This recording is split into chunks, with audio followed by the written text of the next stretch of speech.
Okay, liability. As we already said, for the short-term liability, liability is something. It's event actually on the reporting date. On the date of the reporting, you're thinking, is there anything that I have to pay in the future for something that I did in the past?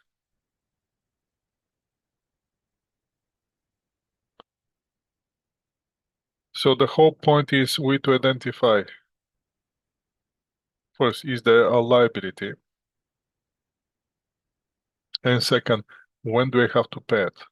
So if we come to the point that okay, today is my reporting date, and I'm sitting and thinking, is there anything that I have to pay in the future for something that I did in the past? If the answer is yes, okay, we have a liability.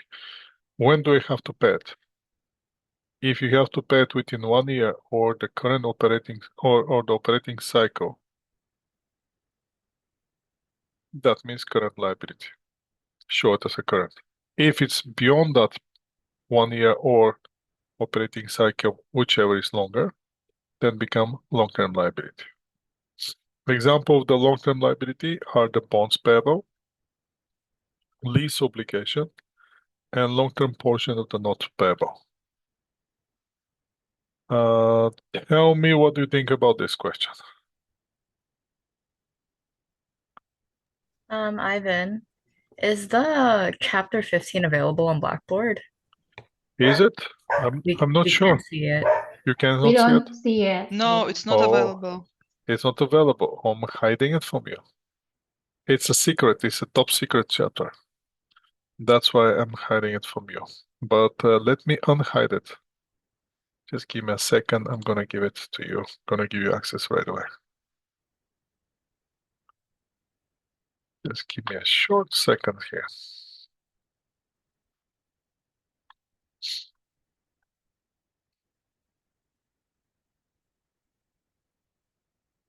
This semester with this Blackboard Ultra, every time when I set up a course, all the materials for some reason are hidden from the students. So I have to go manually unhide everything. So yes, the chapter 15 is not available for you, but try now and tell me if you can see it now.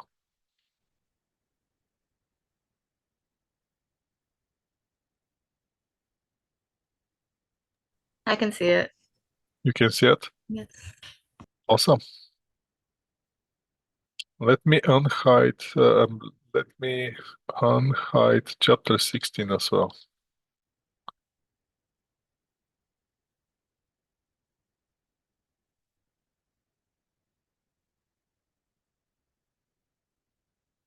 Okay, and you're good now to go. And you can even stress out yourself with the cash flow statement questions on chapter 17.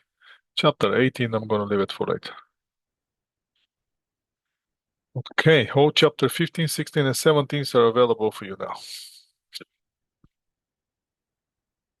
So let's go with the question now on the board, on the screen.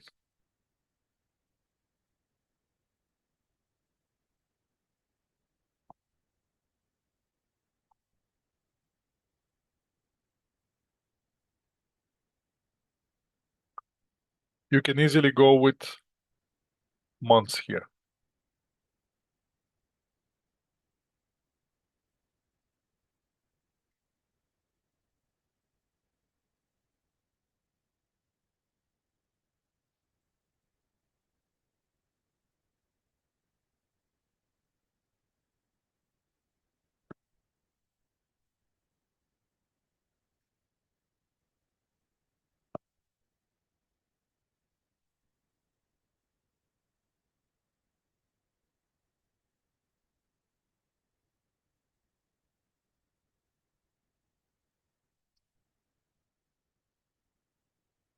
What you guys getting as a calculation? C. I got D. You got D. How do you calculate it? I got C. You got C. Okay, what will be the calculation? 55,200 times 5% times 5 divided by 12. Okay, that you can go that direction. Yes. Why 5? August to December is 5 months. 5 months, that will be August, September, October, November, December. 5 months. 5 out of 12. 5% is annual. Interest in Canada is always stated on an annual basis. So if you do that, everybody gets C, right? Yes. Okay. Excellent. Let's go now to define the bonds payable. What is bonds and how we can do it? Bonds payable is something that's probably you're never going to see in your life. Unfortunately, I haven't seen it yet in my life, and I've been living long enough. The only bonds that I know is the bonds which are government bonds, which you can buy it as an investment if you put some money on the registered retirement saving plan. Then you have options for the bonds, and we can make some money on the bonds.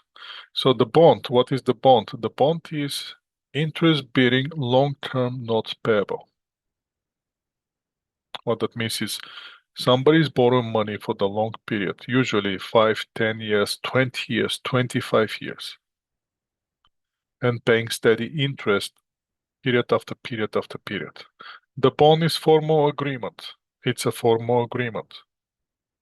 It's not like an informal, it's formal agreement between the issuer of the bond and the holder of the bond.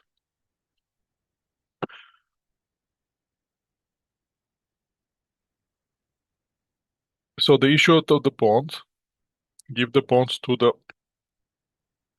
bondholder. Now the bondholder start holding the bonds, but the bondholder lend the money, fixed amount, to the issuer.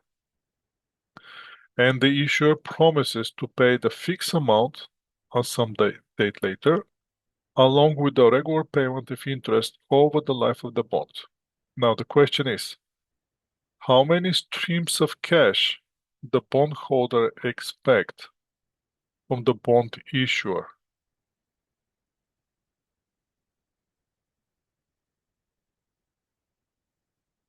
What do you think? Based on this sentence here, how many streams of cash we should expect the bondholder to receive from the bond issuer?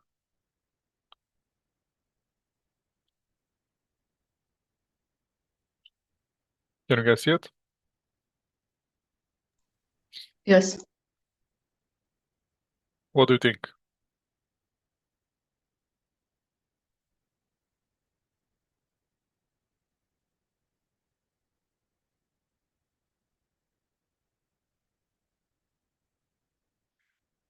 So if you happen to be the bondholder and you lend the money, what do you expect? You're lending your money. What do you want? What you expect to receive? Fixed amount plus interest. So that's the two streams of cash, isn't it? Interest is over the life of the bond, and at the end of the life of the bond, you're gonna get a lump sum for the initial amount that you lent to the bond issuer. Make sense? Yes. Okay, so remember it. Two streams of cash. We're dealing here with the two streams of cash. One stream of cash is steady, period over period, which is the interest, and the second one is at the end of the life of the bond, lump sum for the initial money that was lent to the bond issuer. Bond payable are a group of notes bond payable. Now those are groups of notes payable issued to the multiple lenders, which are called bondholders. There's nothing scary here. Now let's see which are the fundamentals here. First, we have the principal amount. Now, that principal amount, you can see it at so many different terms. Unfortunately, those terms will be used interchangeably. So every time when you see maturity value, that means principal amount. You're not going to see the principal amount or maturity. You may see only one of them, or you can see par value, or you can see face value. Again, maturity means principal value. Par value means principal value. Face value means principal value. In the questions, you can see it interchangeably with those four terms. Maturity date is the date on which the borrower must pay the principal amount to the lender. That will be the maturity date. Maturity date is usually at the end of the life of the bonds. Coupon rate is the interest rate which is communicated on the bond that the issuer will pay to the bondholder. Now, the interesting thing here on the coupon date is on the bonds is going to stay the interest rate, plus on the bonds going to stay on which date the interest payment are due.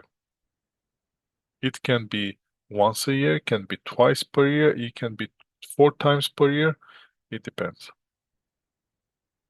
The issuer of the bond decided where to pay the interest, and the bondholder is just taken.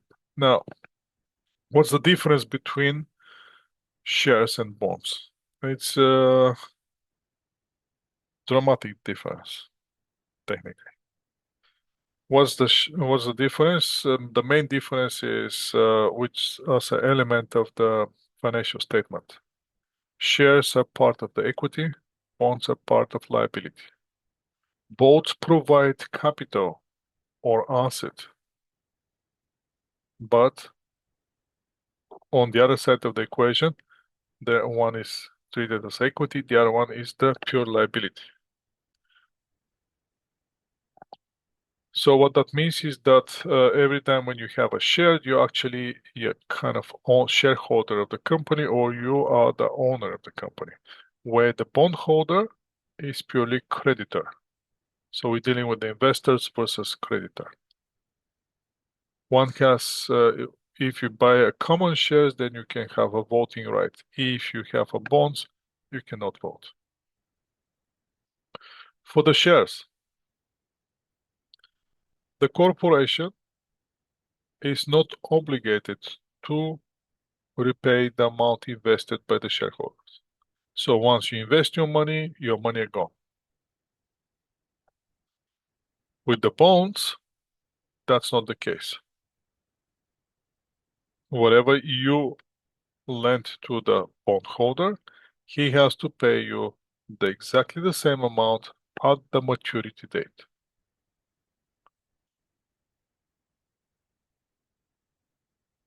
Third one is the shares. Corporation can decide to pay or not to pay dividend. In comparison, the bonds, that's not the case. Corporation has no option but to pay the interest to the bondholder.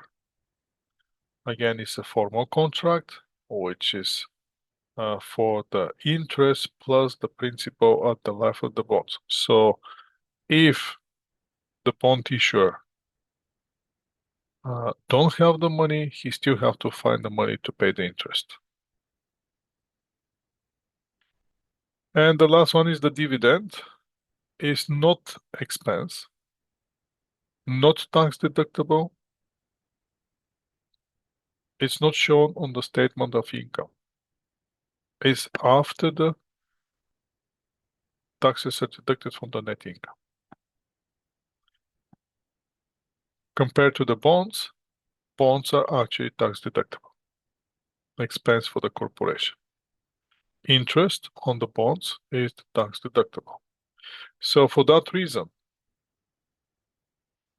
we have to understand. So basically, if let's say if you borrow $1 million at 6% interest, which you pay once a year and you pay 40% taxes, what will be actual effective borrowing rate? Is it 6%? Obviously, it will be less than 60%, 6%. Why? Because once you deduct the interest expense from your income, you're saving 40% on the taxes. So the effective interest rate will be definitely below 6%. That's why it's considered borrowing to be cheaper than investment. Now, what kind of type of bonds you may see? First one is the term bond. Term bonds are those one which mature at exactly the same time. We may have serial bonds. Serial bonds, those will mature in installments at regular intervals. For example, will be $500,000, 5-year serial bonds will mature in 100,000 annual installment over 5 years period. So basically, you're gonna have a series of payments over 5 years, and at the end of the 5th year, bond is over. That will be reducing the principal. As you can see now, the principal amount is reduced every year, so that will affect the interest payment that you as a bondholder have to receive. Secured bonds are the bonds that give the bondholder the right to take specified asset of the issuer if the issuer decide to default and not to pay the principal or interest. So the underlying asset in this case, specified asset, which is the underlying asset is the asset attached to the bonds, usually specified, and it's also called collateral.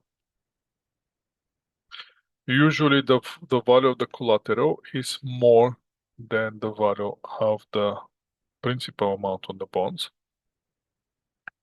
Example for this will be mortgage. Now the owner of the house borrowed the money from the bank, but the rights or the title on the property belongs to the bank. If the borrower, in this case, default on the interest or principal, the title is transferred from the owner or from the individual into the bank. Automatic. Details on the collateral, it has to be provided on the notes of financial statements. Obviously, for the pure transparency for the people who wants to invest in your company. So they need to know how much you're borrowing, what's the collateral, what is the due date, how much interest you have to pay, and everything. Debentures are another type of bonds, which those one unsecured bonds. So every time when you see debenture, that is unsecured bond compared to secure bonds. So those are backed only by good faith of the issuer.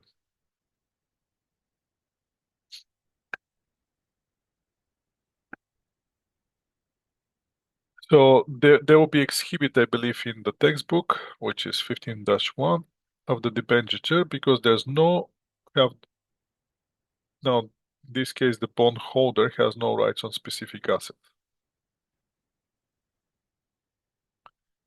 Bearer bonds, another type of bonds, will be bonds payable to the person that has possession of them. Those are called unregistered bonds. So whoever holds the bonds, he gets the interest. Let's see what you think about this question.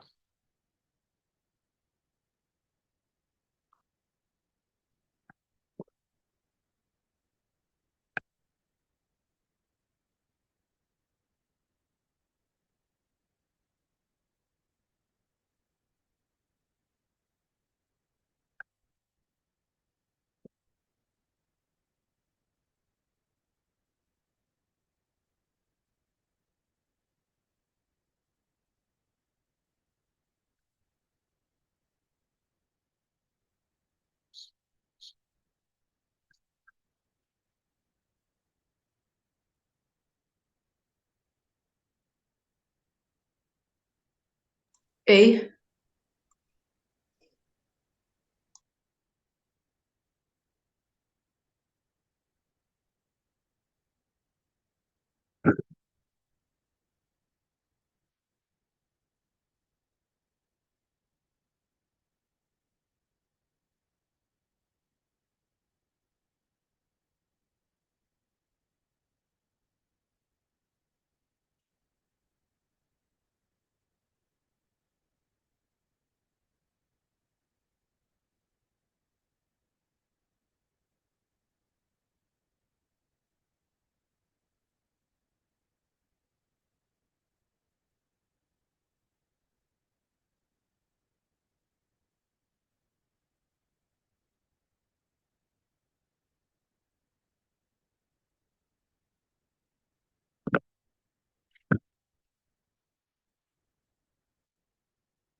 So are you agree on answer A?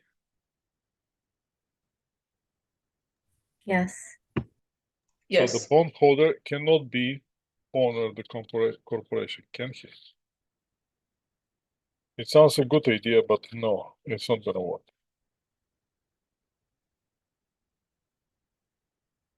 Okay, let's go deep in those bonds and see what we can find there. Now we're gonna go determine the price of the bond and how we're gonna account for the basic bond transactions. So there are three categories of the bond prices. Bond can be issued at, obviously, at maturity, or par value, or face value, or principal.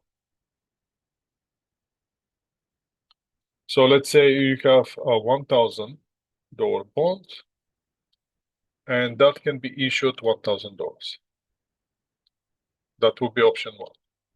Option two will be bond can be issued at a discount. What that means? We cannot change the value of the bond, but we can change the money that we're receiving for the bond. Now, one thing that I want to make it clear. The bondholder always and always is gonna get the money that are on the bond. It stays on the bond. So if the face value or par value or maturity value of the bond is $1,000, regardless how much we issue the bond, we always have to pay the maturity, the par value or the face value or the principal value. We have to pay that one. So the bondholder is gonna get the amount that's stayed on the bond. Now, how much he's gonna give us as how much we're gonna borrow from him, that's a different story. We can get less cash, or we can get more cash. And later on, we're gonna see on what this depends. So, discount means that the bond is the par value or maturity value is $1,000, but we issuing that bond, which is value 1,000, we issued as a discount for $980. So in this case, we have discount of $20. So we're getting $20 less. Why we're gonna do that? Again, we're gonna see just a little bit later. And the other option is we have the bond, which maturity value $1,000. But when we issue the bond, we're getting more. We're getting $1,015. The $15 now are gonna present premium. Bonds are sold at premium or discount. Now, when the interest rate that will be the paid on the bond will be different from the interest rate available to the investors anywhere else. So let's see what are the options here. I'm thinking, how can I explain this now? Now let's go to the Excel spreadsheet. I'm gonna go to Excel spreadsheet and I'm gonna play a little bit with Excel spreadsheet.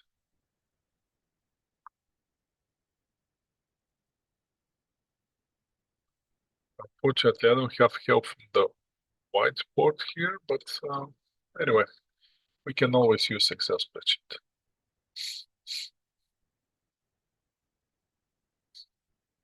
Can you guys see my screen?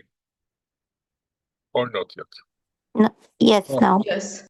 Okay, so now what we have, again, we have this basic equation. Let's start with the basic equation, which is, in our case, is asset always going to be equal to liability plus equity. We already know that, and where we are at this point, we are on the side of the liability, and more specifically, we are on the long-term liability here. Not on the current liability, we are on the long-term liability. We have a current liability, and we have a long-term liability, and obviously we're going to have current assets and long-term assets.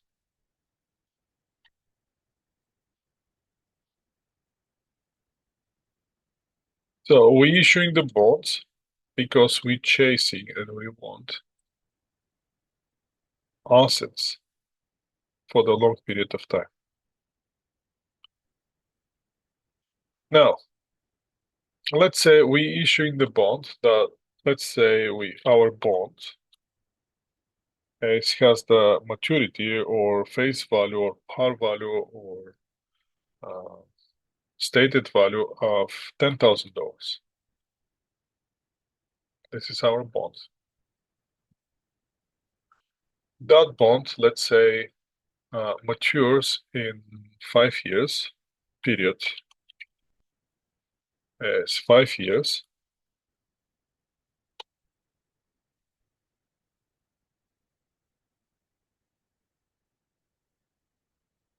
Exactly 5 years, and the interest that we have to pay on that bond over every year, let's say, is 6%.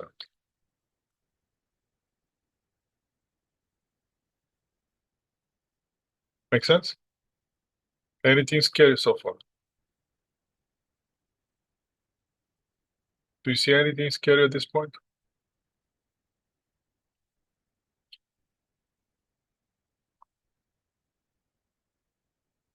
Okay, so now, this is our bond.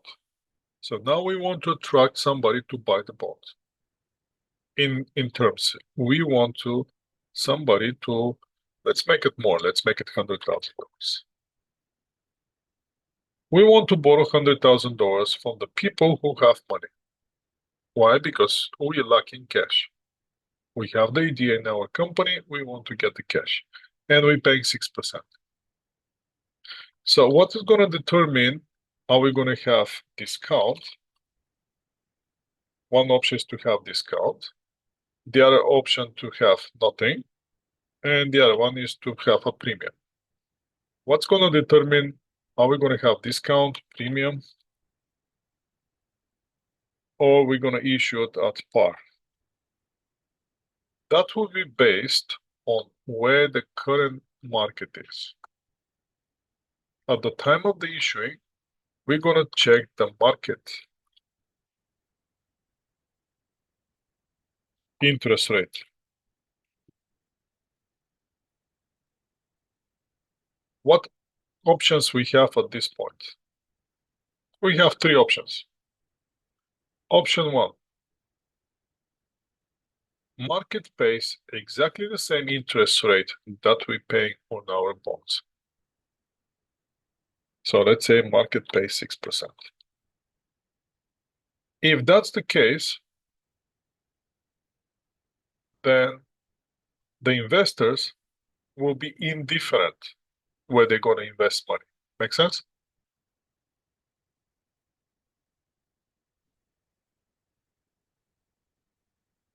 So the investor doesn't matter where they're going to invest. Are they going to invest? Are they going to give us the money to us, or are you going to give it to the bank? They're making the 6% in both cases. So In that case, whatever they get from the bank, the same amount is going to get for us. So in that case, we're going to issue the bonds, value of the bonds will be exactly the value of the bonds, $100,000. That will be option 1. Now option 2, let's put some here, option 1 and option 2. Option 2.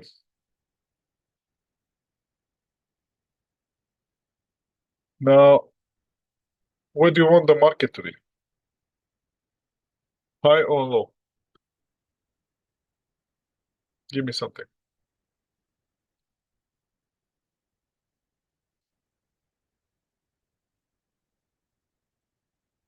High. Okay, let's say the market, currently the market rate, everywhere on the market, investors can get 10%.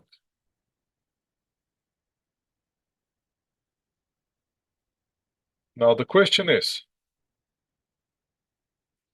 who will be that person who's gonna disregard the 10% from the market and is gonna give us $100,000,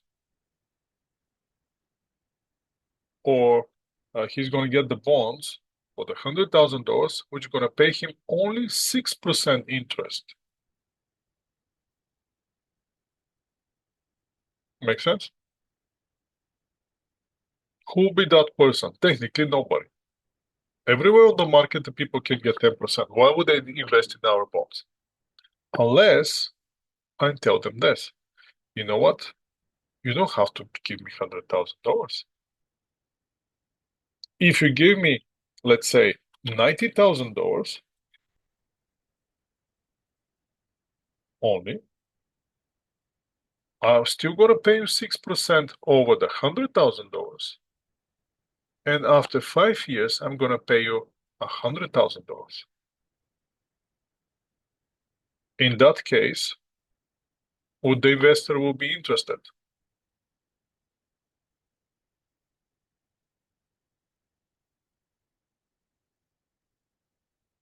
What do you think? Do you understand this logic?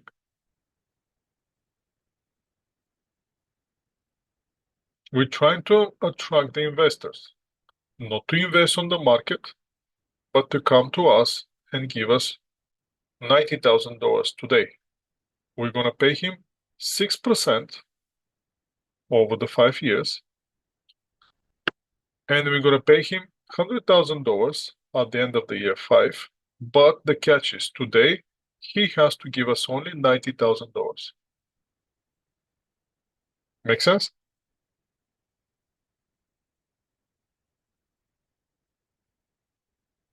Tell me something. Do you understand this logic or no?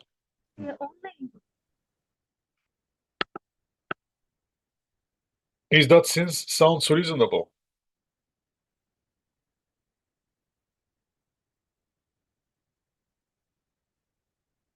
What do you think the investor is gonna do now? The investor is gonna start calculating. I'm losing 4%. I clearly losing 4% over 5 years on the $100,000. Now, the loss of the 4%, is it more than $10,000 because he clearly getting $10,000 cash today? Is it more than that 4%? The 10,000, is it more than 4% that I'm losing or less? That's the simple calculation that the investor is going to start doing. But now, what is our discount? Issue value will be 90,000. In this case, the discount on our bonds will be $10,000. So we're giving the investor $10,000 discount. Make sense?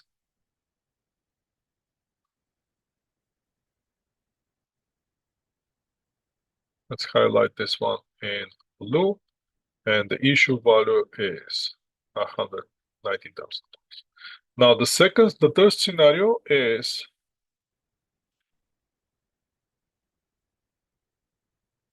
now we're gonna move from here. We don't want that one anymore. And the third scenario is to have a premium. How are we gonna get that premium?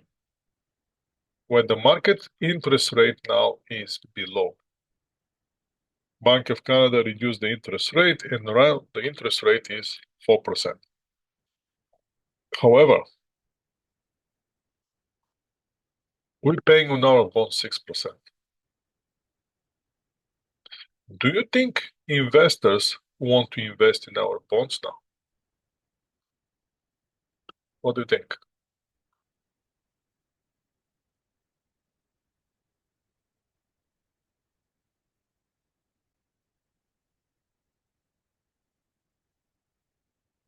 Are they going to be interested to invest in our bonds?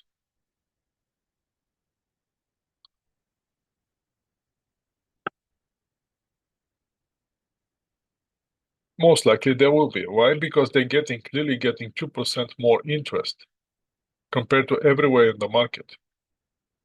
Well, in that case, if that's what you guys want, if you want those 2% extra premium, you have to pay me more today.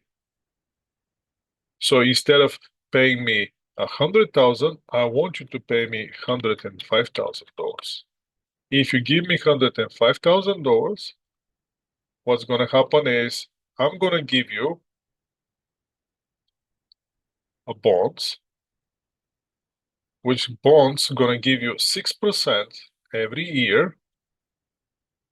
And at the end of the fifth year, I'm going to pay $100,000. So now I'm getting more than the par value of the bond or the maturity value of the bond. How much more are you getting? Obviously $5,000. So the $5,000 now is my premium. So what we're going to determine, are we going to have a discount or are we going to have the premium? Obviously, that will be determined by the market. So we always have to compare where the market is versus where our bond, how much our bonds pay. As long as the bonds pay more than the market, we're going to have premium.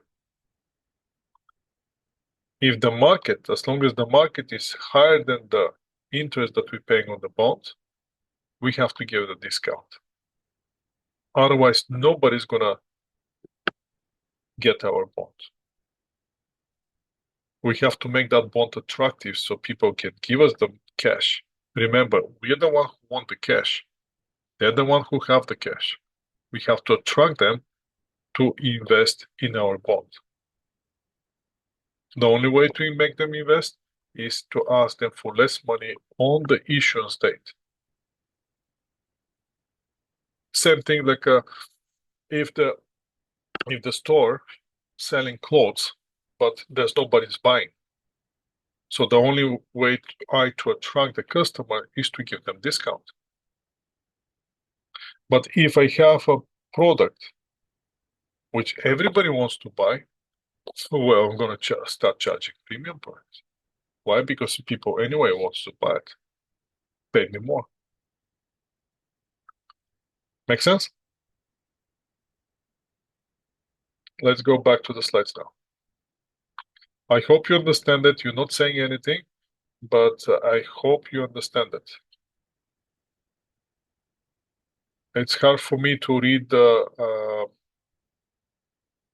this chat room when nobody says anything and nobody sending any messages. But I hope you're getting it. Let's go now with to repeat the same story again. The bond price. The bond price obviously quoted as a percentage of their maturity. So now first, if we say the bond is sold under 100%, that means you're getting 100% of the maturity value of the bond. Means that the market is equal to the interest that the bond pays. If you get more, if you get the 100%, if you get 101.5, that means you're getting more than the maturity value of the bond or the par value of the bond. In that case, you're selling the bond with the premium. If you see that the bond was issued at the price below 100, at 98.5, that means we paying less interest than the market. So we have to sell our bond with a discount, otherwise nobody's going to buy it. So example of the bond price information, it will be something like this. Telus Corporation issued the coupon rate is 3.65. Coupon rate, by the way, that's the, remember the coupon rate, what was the term for the coupon rate? I believe the coupon rate was the interest. Maturity coupon rate is the interest rate that the bond paid. So that's why you're having here the coupon rate. Effective maturity, which will be the maturity date. Those bonds mature on May 25th, 2016, so they're already gone. Current price of the bond is 103.09. Yield is the current market rate. So now we're going to the point of the present value. What's the present value? What do you know about present value? Future value, time value of the money. Do you know anything about it? Tell me something that's going to help me a lot.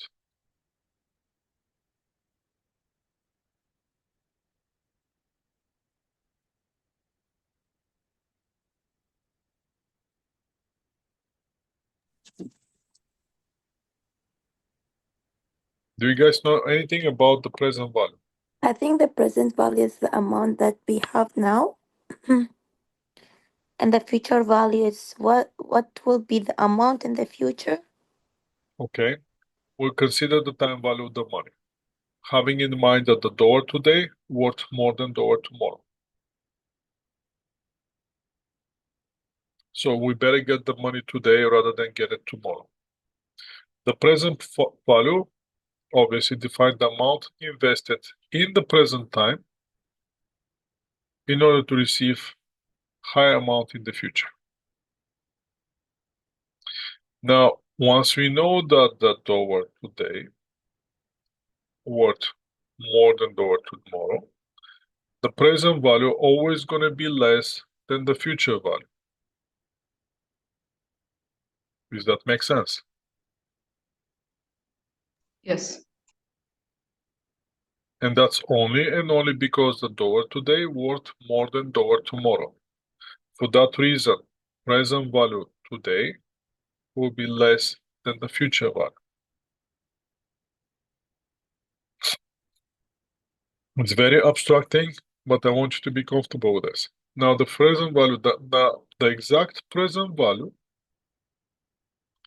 of the future amount will depend first on the amount of the future payments, second, of the length of the time from the day that the money are invested until the payment date, and from the interest rate during the period.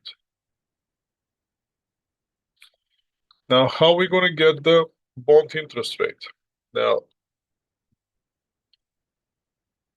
the market price of the bond will be the amount that the investor is willing to pay for the present value of the bonds, having in mind how much principal he's going to receive in the future and how much cash he's going to receive every period.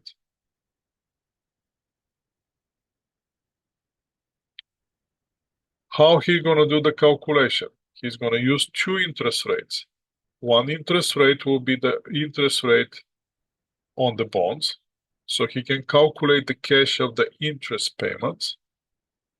And then he's going to use the second rate, which is the market or effective interest rate, in order to discount the money and find the present value of the money.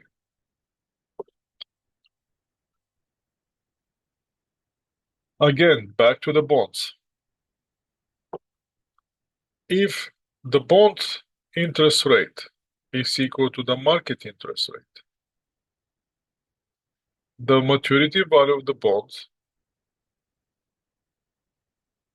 will be equal to the issued price of the bond. Now, if the bond pay less interest than the market,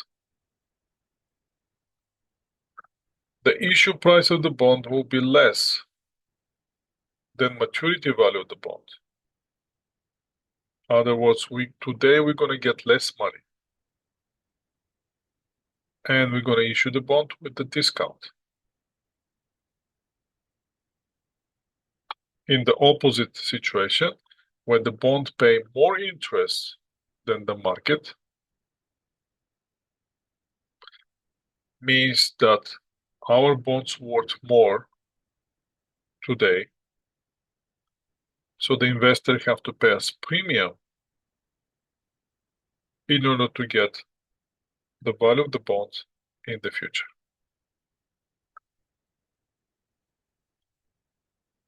So let's issue the bonds. Let's see what's the journal entry here. If we decide to issue bonds, let's assume that this corporation issue 100 million bonds at 6% interest at the maturity in 10 years from now on January 2nd, 2070. Interest is paid semi-annually on January 2nd and July 2nd. When we issue the bond, there's nothing scary. We're going to get cash. Remember, we're issuing the bonds only and only because we are lacking cash. Yes, we can pay with the bonds for the assets, but usually bonds are, we're issuing the bonds for the cash. And then with cash, we can do whatever. So in that case, just simple journal entry, no time value, nothing. We get in cash $100,000. We have bonds payable, 100 million, sorry, 100 million in this case. What's the next thing that we have to do? On the interest payment, we have to show the interest expense. As you can see, this is a simple example. So basically January 2nd and July 2nd, that's where we issued that's what we paying the interest. So on July 2nd, we're going to have interest expense, debit interest expense, credit cash for $3 million.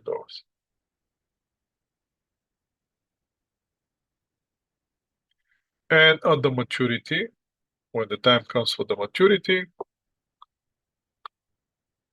we're going to issue, we're going to make the journal entry. We're going to close the bonds payable, debit bonds payable, and we're going to pay cash back to the bond holder, in this case, $100 million. And we're done.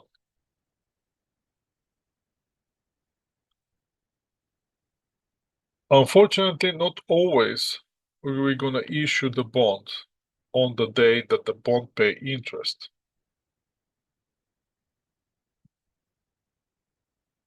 We may issue the bond between the interest dates. But what's going to happen in that case? Now, remember that the bond is the formal contract, which specifically says what's the maturity value of the bond, how much interest is paid, on which date that interest is paid. So the bond issuer cannot change that contract.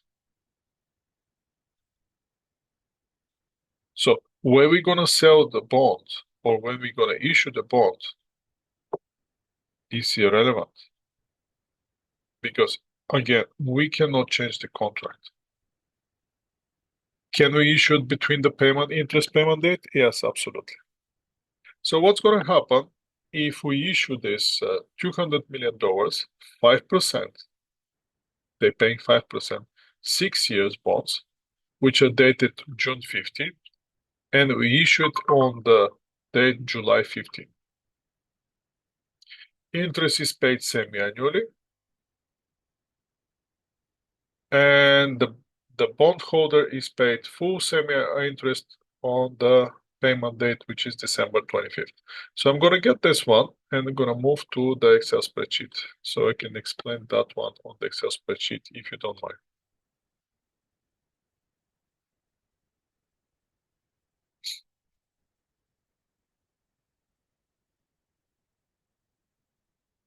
Just give me a second and I'll be right with you.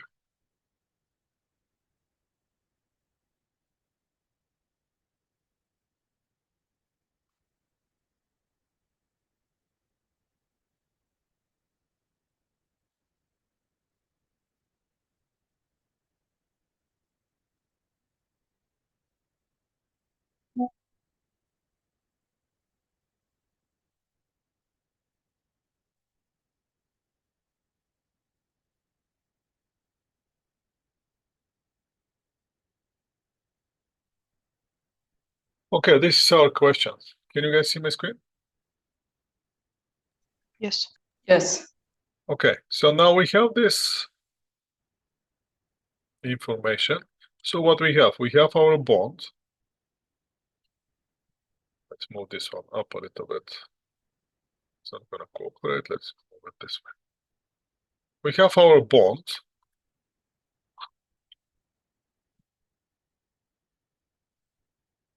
With mature value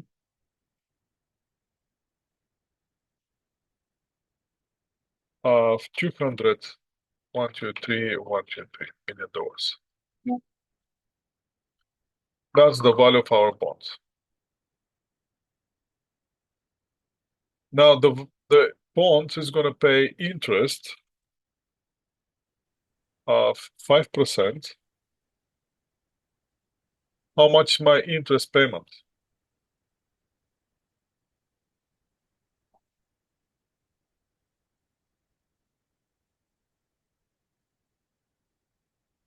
Will be $200 million times 5%. Every payment, every year have to pay $10 million interest. But I'm going to pay it semi-annually. Make sense? So that will be interest per year and interest payment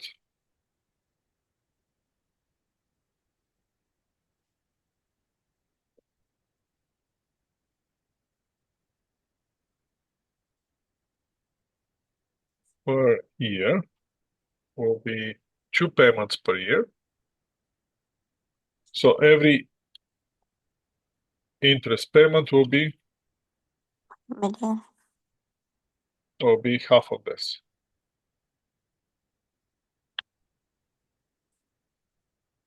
$5 million. Make sense? Yes. Yes. Okay, so now how many years we're going to have? The term of the 6. bond term is 6 years. In years, 6, right? Now the question is, within the term of the years, how many interest payments we have to make?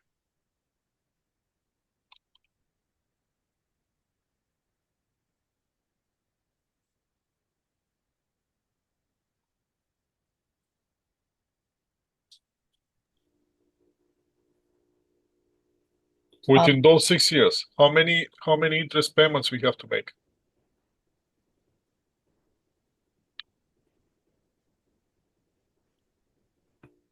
12 total. 12 in total, because 2 per year, correct? So we're making 12 payments.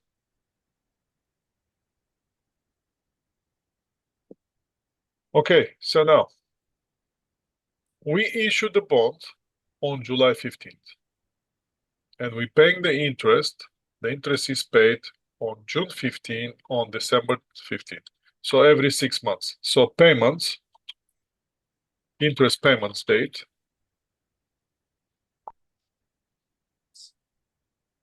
will be June 15th and December 15th, right? Does that make it like a every 6 months? I think so, right? Yes. Okay, so we have everything that we need. Let's make this one bigger and move it right here on the side. So what's happened in our case? Since we have all the bonds and everything that we need, this company issued the bonds on which are dated June 15. The issue date is July 15 now. That's why we issued the bond. Once we issue the bond, let's pretend we issue on the total amount. For there's no discounts, nothing like here, not in premium here. That's not the point. What we're gonna get? Debit, Cash. cash. Again, we're lacking cash. So always we're gonna get cash, no questions about it. And we're gonna get $200 million cash. Even if you don't want them, you're gonna get the $2 million. We get the $2 million. Credit. Bond payable. Credit will be bond payable. Same amount, correct? Yes. Okay. That will be exactly the same amount. Okay. Now, let's fast forward and see what's going to happen on December 15th. The bondholder is going to get interest, correct? Yes. How much that interest will be? Debit? What debit will be? Which account? Interest expense. Interest expense. And that will be the interest expense. We already know the amount. That will be 5 exactly million. $5 million. Credit interest payable. No interest payable in this case because on December 5th, we have to actually pay them, Okay. right? That will be credit, Cash. cash, Mm-hmm. right? There's no option for interest payable in this case. We Okay. actually have to pay that one. That will be 5 million. We can make it the interest payable just in a second. Okay. So now, on December 15th, the bondholder is going to receive interest, $5 million, because that's what stays in the bond. Make sense?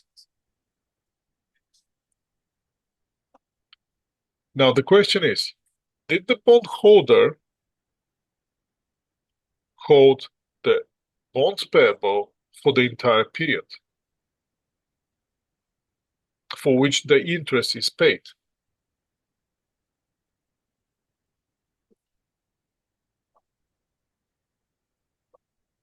We're paying the interest for 6 months, correct? Yes. In 6 months starts on June 15th to December 15th, correct? Yeah. That's the 6 months. The question is, we cannot change the interest payments. We always have to pay interest for the 6 months. But the question is, did the bondholder hold the bonds for the entire period? No, No. How many months he held it? 5 months. 5 months. For how many months he didn't have the bonds? 1 month. For 1 month. So what we have to do on July 15th to make it fair? Debit bond payable. Now think about something. Before you start journal entries, think Mm-hmm. about something. I'm going to get, on December 15th, I'm going to get interest for 6 months. But on July 15th, I know that I'm going to get interest for 6 months, including the month that I didn't have the bonds. How can we make it fair?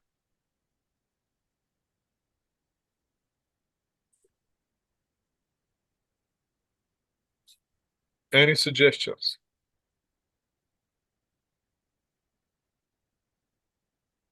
Having in mind that I cannot change this interest payment. The interest payment always going to be for 6 months, regardless how many months the bondholder hold the bonds. But he's not entitled for the entire amount. So how can we make sure that he's not going to get more than what he deserves? Suggestions? What do you think?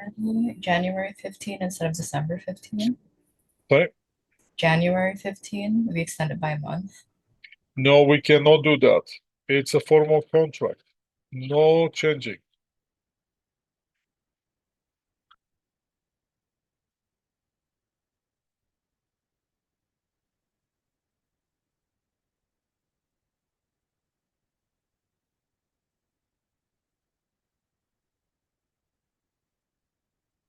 Give me options.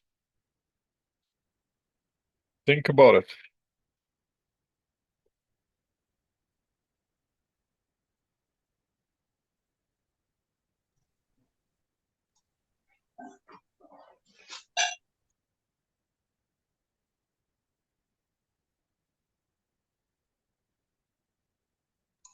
Multiply the maturity value by the interest by the interest rate by the number of months that has passed, Okay. And then? and then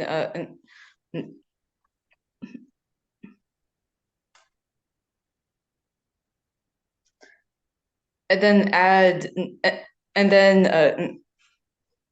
then credit interest payable for the remainder, Interest payable? Okay. Why would it be interest payable?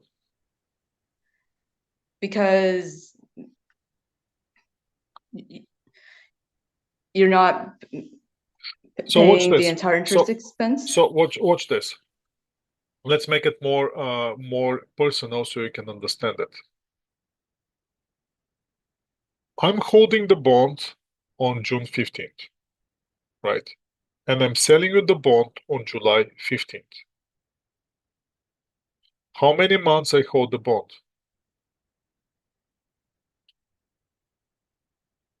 Within the interest payment period.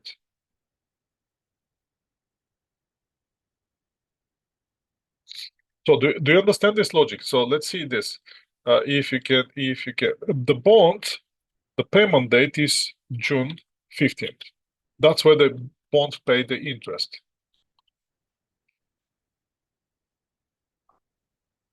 Right? And the interest payment on that date is 5 million. The next payment date is December 15th. 5 million. And here we have July 15, August 15, September 15, October 15, and November 15. Make sense? Yes. And that will be our next interest payment. That's how we pay. And then we have again, here we're going to have January 15th, February 15th, March 15th, April 15th, May 15th, and then June 15th is our payment date. And on our payment date, we know what we have to pay. We're going to pay another $5 million again.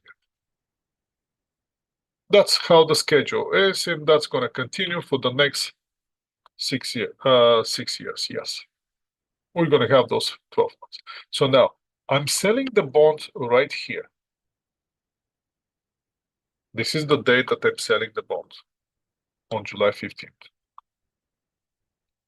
So I'm holding the bond for 1 month.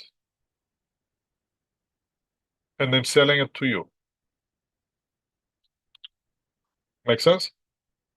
You're holding the bond and you're gonna receive the interest for entire 6 months. Did you hold the bond for the entire 6 months?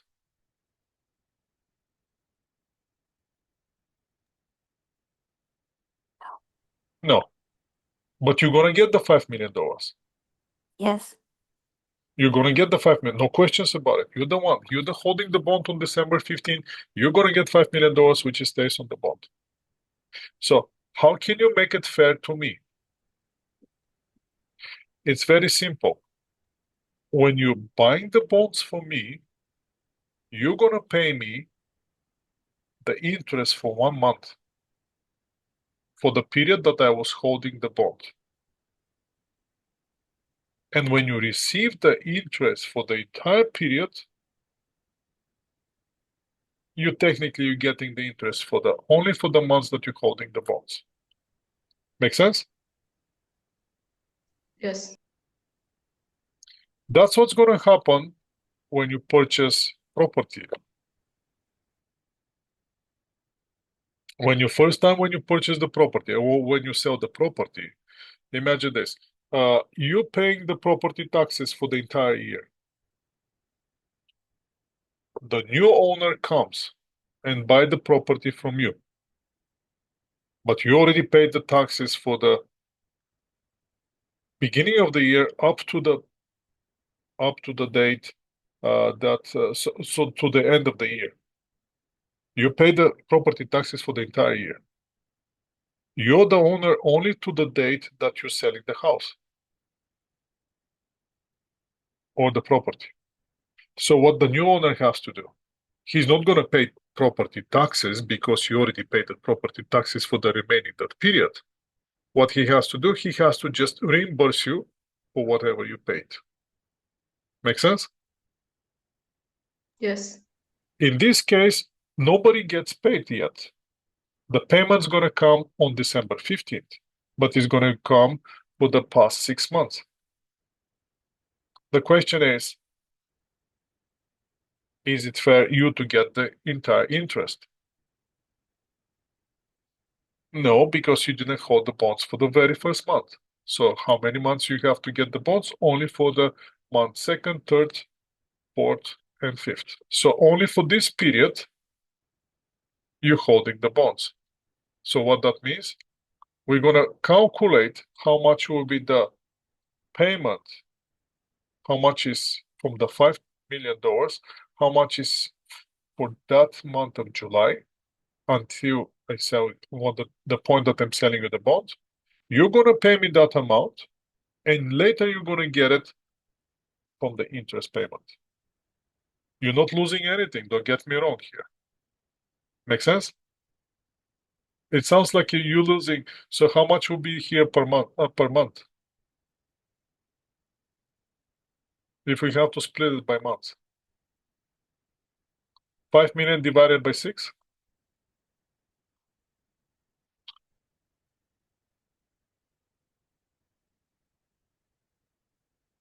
So when we add those amounts, we're going to have our 5 million, correct? No, that's not interest payment. That would be, that's 5, one more 6. I need to add here one more, which will be right here. So now I'm going to have 5 million. Make sense? Yes. Are you guys with me? Yes. Okay. So again, you're going to get here $5 million. What I want from you is pay me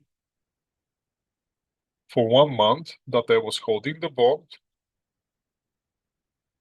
And when you get the 5 million, how much exactly you're going to get? You're going to get 5 million minus 1 month minus this one. So technically, how much you're gonna get? You're gonna get exactly the amount for 4 months, which will be that much. Make sense? Is that fair? What do you think?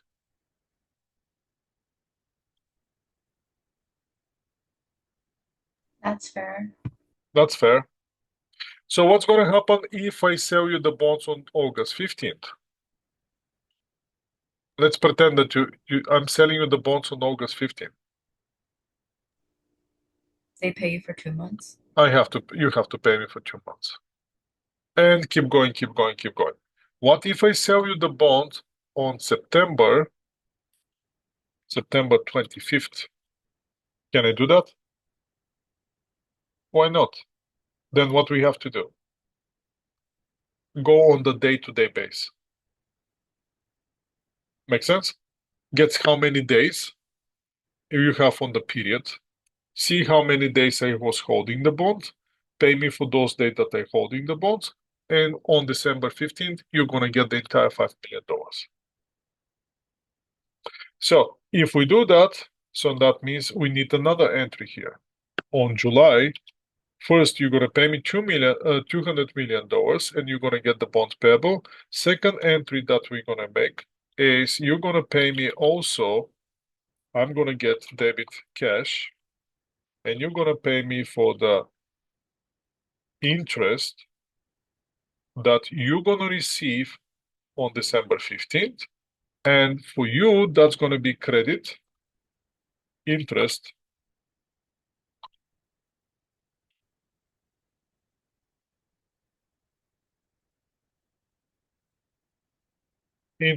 receivable in this case, or interest payable. No, interest receivable. I like more interest receivable. Bond payable, cash, interest payable. You can go with interest payable.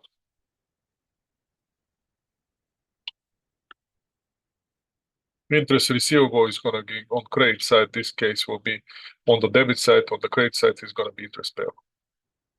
And once you receive the interest, what you're going to have is you're going to pay me. You're going to close on December 15th. You're going to close that. Now we need to move this one a little bit down. Let's move it just a little bit down. And first we're going to close that interest payable for 833. Let's get the exact amount. Put that much. And my interest expense now it's not going to be 5 million. It's going to be only the remaining amount, which is that much. And that's how I'm going to balance my entry. Make sense?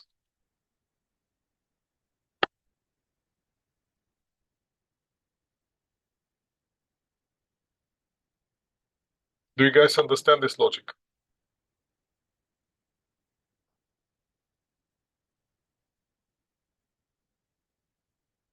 Yes. So let's go back to the slides and see what's the slide dealing with the issue. They should be dealing with the same way. So again,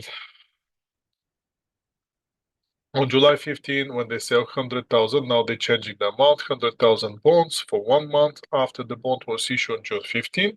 The market price on the bond on July is the face value. So there's no premium, no discount here. So what we have to do is we have to calculate how much is the interest for the month or for the entire period. In this case, they're paying bonds for 1 month, market price of the bond on July 15, market price of the bond July 15 was per Manitoba received 1 month interest addition to the principal payment. Why they getting 1 month additional? Because the payment date of the interest was June 15th. So they're getting the interest for 1 month, which interest is going to be the bondholder is going to get on December 15th, but he's going to get for the entire amount. for the entire period. So in that case, we're going to have here on July 15, the bond seller in this case is going to sell, we're going to get the cash for the $100,000. He's going to have a bonds payable, but also is going to have interest payable, which going to pay cash right away. And when the bond pay you the interest on December 15th, you're gonna get the entire cash 2000. So this guy's gonna pay the entire cash 2,500 here, but interest expense will be only 2,083. Interest payable is 417 for the 1 month.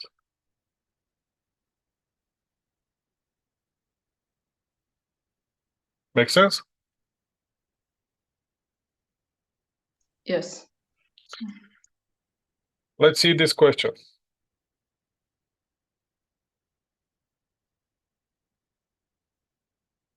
Tell me what you think in this question.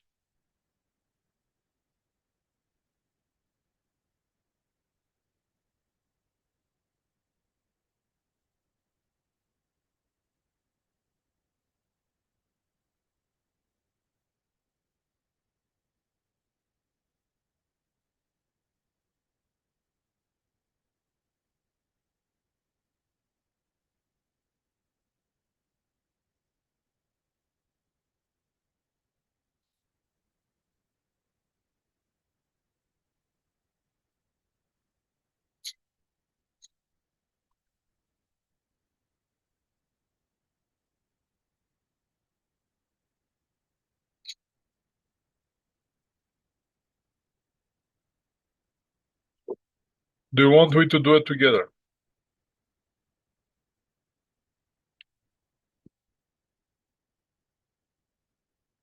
Or are you okay?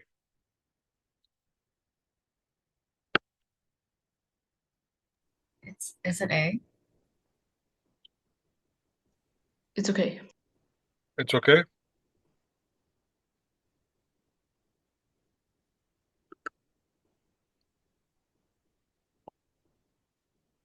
Shall we do it together or are you okay?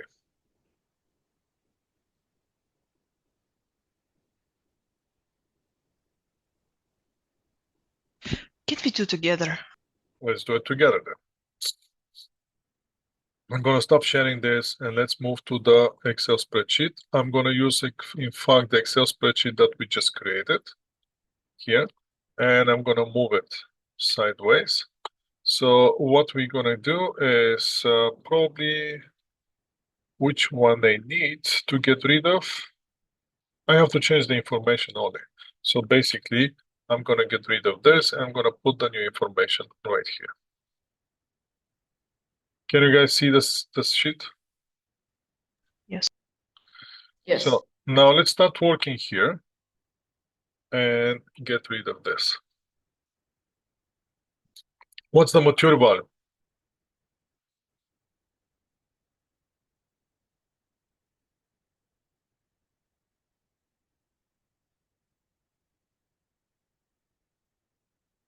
$500,000. 500,000. What's the interest rate? 8%. 8%. How many times we paying this? Twice per year. Twice per year. So every payment will be 20,000. How many, what's the period? Term in years? 15 years. 15 years. So how many payments in total we have? 30 payments. What's the first payment? April 1st. April 1st. We have April, dated bonds April 1st, and then we pay October 1st. That's the 6 months, correct? You guys with me?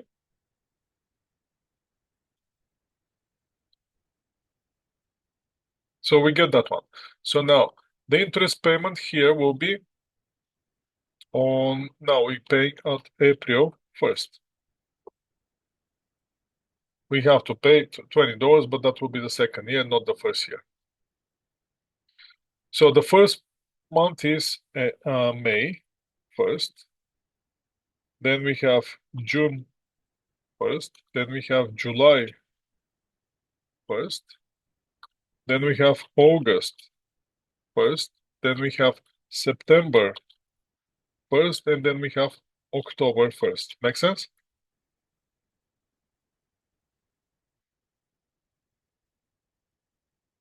We don't need those ones.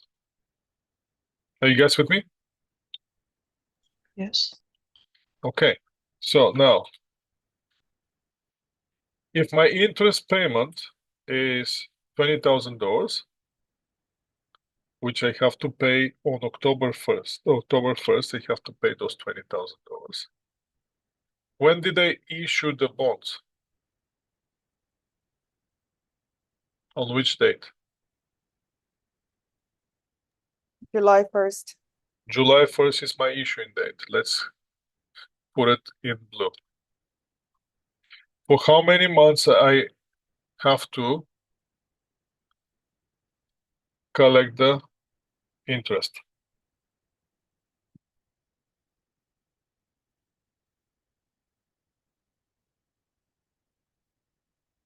It's right here, right? I have to collect the interest for 2 months, correct?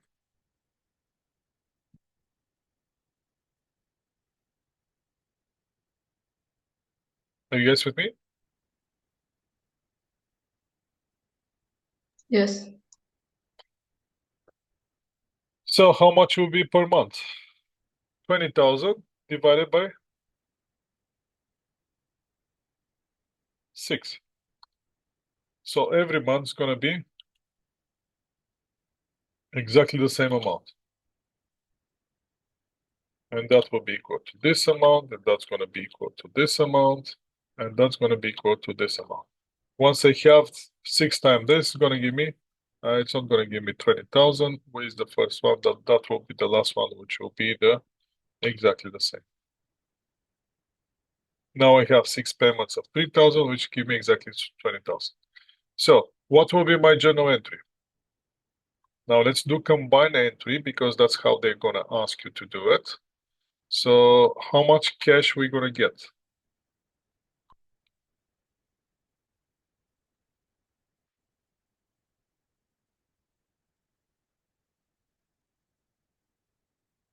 We're gonna get bonds payable will be 500,000. No questions about it.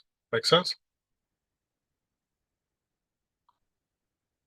How much interest we need to collect?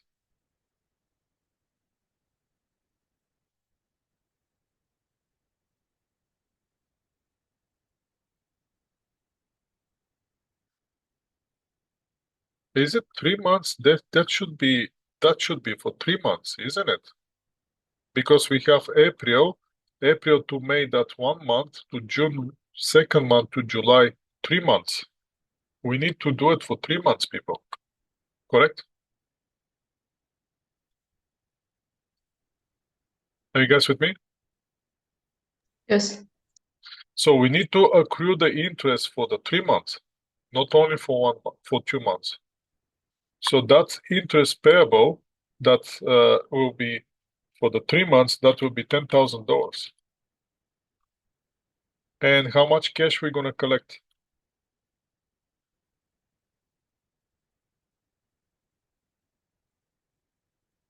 Okay, that will be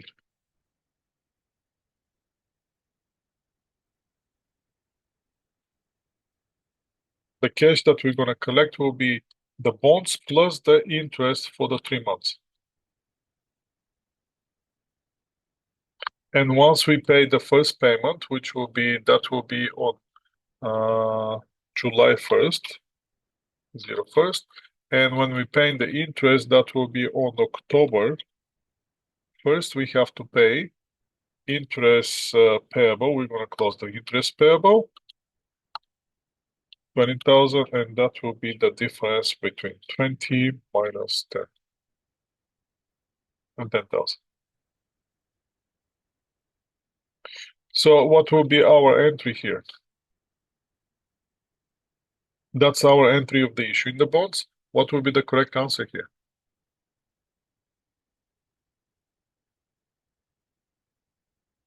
Is the A correct answer?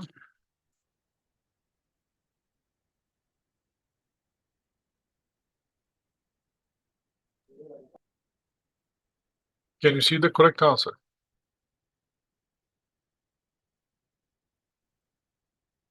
It's D. It's gonna be D, yes. I'm trying to erase those one, not to mess with you. So the correct answer will be D. Why? Because this is the journal entry that we're chasing.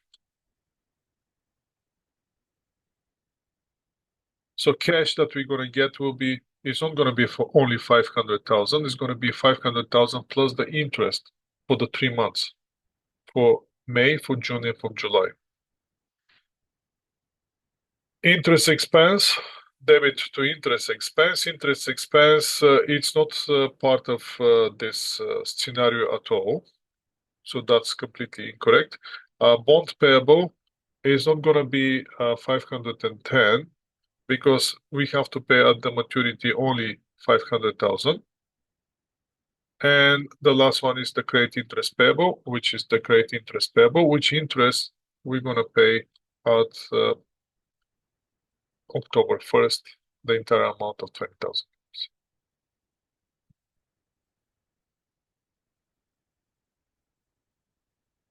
Let's do the next question.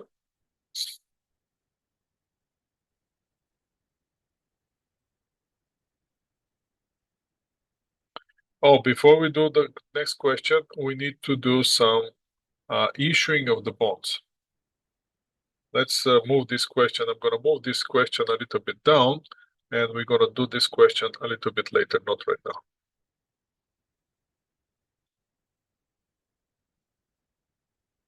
Right here. Now let's start issuing the bonds.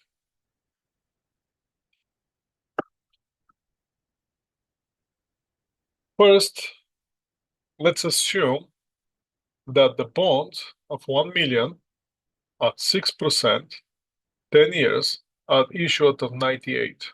That will be the type of questions that you're going to see either on the assignments, either on the, I don't think on the quiz you're going to see anything like that. I purposely eliminate those ones with the 98 or 101, but you might see something like that. So what that means? That means that we're not going to get the entire amount of the bonds. However, we have to pay the entire amount.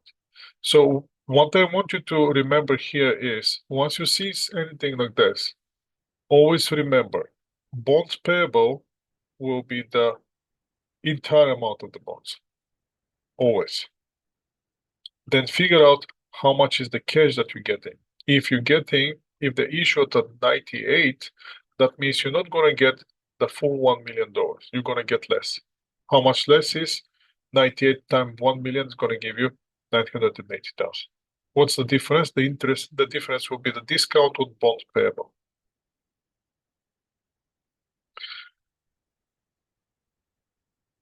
So how are we going to treat those ones? We're going to have a contra account. We're going to have the bonds payable 1 million, and we're going to have the contra account, which will be the discount on the bond payable. So on the balance sheet, we're always going to show the carrying value of the bond, which will be the bonds minus the discount in this case.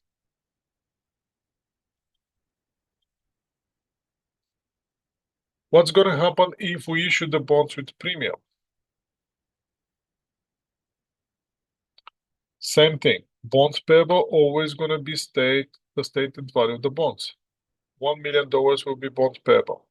Now we have to figure out how much is the cash that we're collecting. Are we collecting more or are we collecting less? In this case, we're getting 103.81. That means we're going to get more than 1 million or the value of the bonds. So we're getting 1,038,800. So that means we're getting 38,100 premium. How is this going to present it on the balance sheet?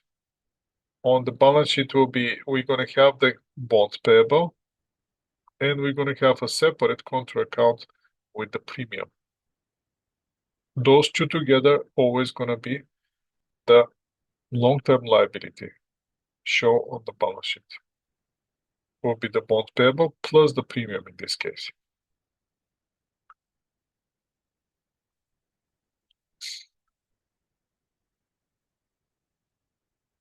Since we create a discount or premium, we have to amortize those one over the life of the bond. One option is to use the straight line method of amortization to amortize the discount.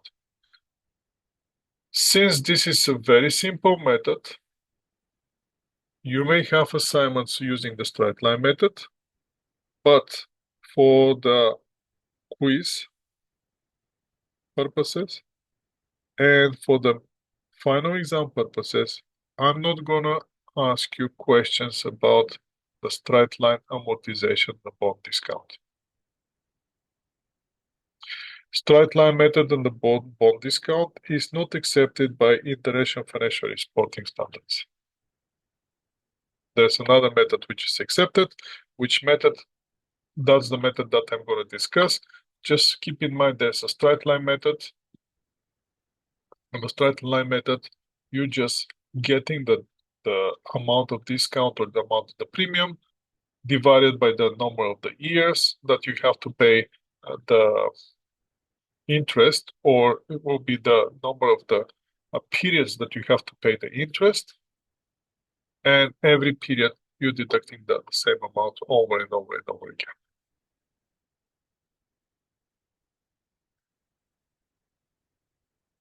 Effective interest rate amortization will be the one that I'm gonna ask you to know very well. And I'm gonna test you on the effective interest method on the quiz, and I'm gonna test you on the effective interest method on the final exam. Again, straight line method is not gonna be tested. It might be some questions on the straight line method on the assignment, I'm not sure, but for the exam purposes, I'm not gonna test you on the straight line method. So, how we're gonna do this method? This method, keep each interest expense amount at the same percentage as the bond carry value or the book value for every interest payment over the life of the bond. This method again is required by the International Financial Reporting Standards. Accounting standard for the private enterprises allow both straight line method or the effective interest method. They are indifferent. How are we going to do this effective interest method? I'm going to get this question, and I'm going to flip now to the Excel spreadsheet, and we can work on the Excel spreadsheet.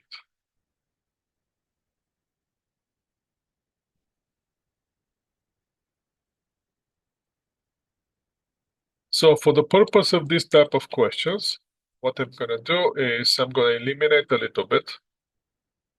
Let me pause first the question information here.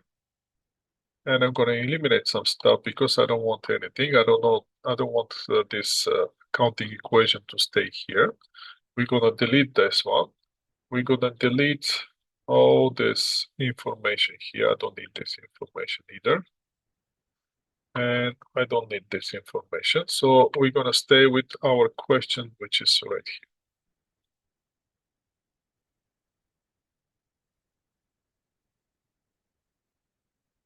I'm going to go step by step with you so you can get the idea. I kind of like this chart here because it gives you everything that you need to, all the information that you need to extract from the bonds in order to do the right calculation. So let's start one after another. What's the mature value of our bonds? 1 million. 1 million.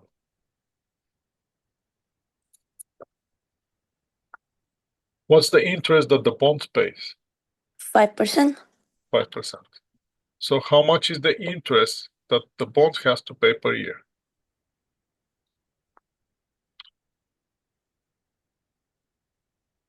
5%, that will be 6,000. 50,000.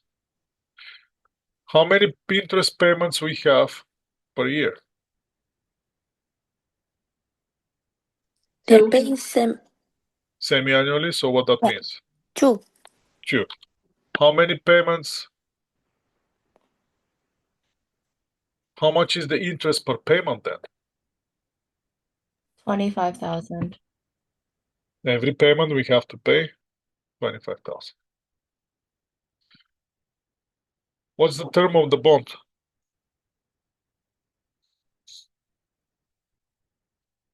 5 years. 5 years. Within those 5 years, how many times we're going to pay the interest? 10 times. 10 times. Interest payment date will be?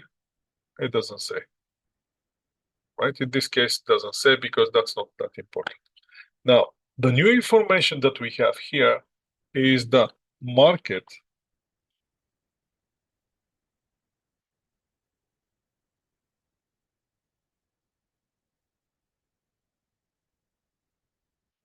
interest rate. That's the new information. I'm going to highlight it and I'm going to put it in some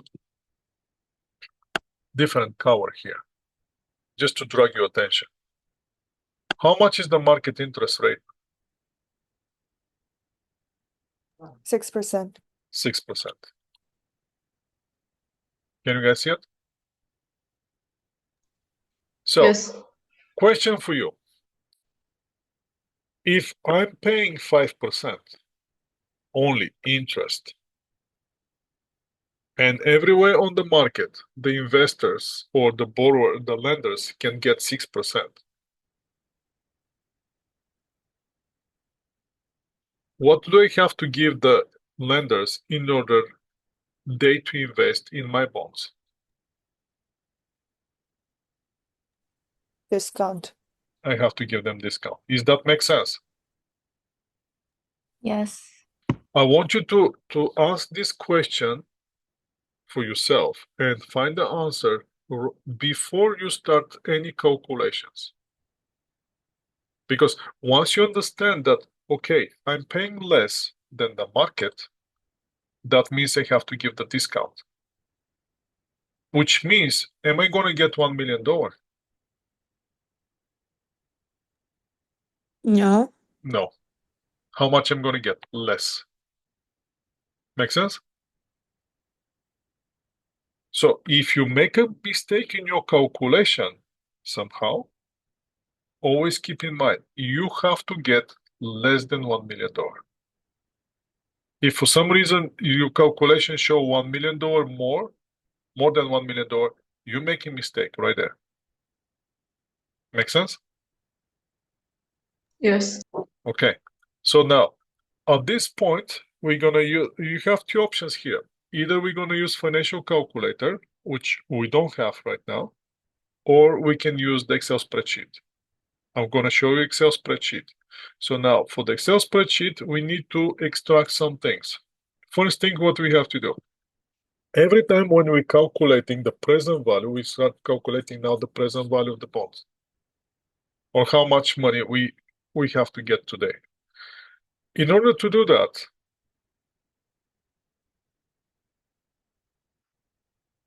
we have to understand that we're going to use the interest rate to get the net present value. The interest rate that we're going to use is the market interest rate.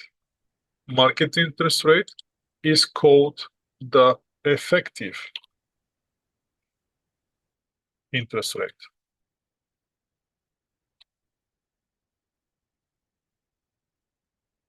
That's why this method is called effective interest rate, because using the market interest rate. And then we're going to start extracting some information. First one, remember, on the bonds, we have two streams of cash. First stream of cash is the interest payment, correct?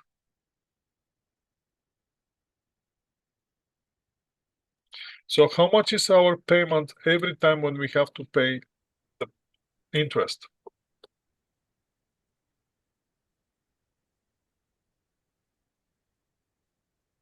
25,000. 25,000. How much is the amount that they have to pay after five years?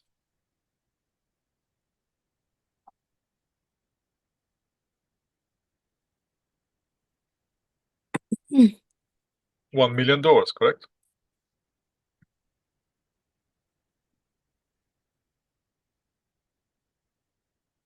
How many periods I have to pay the interest?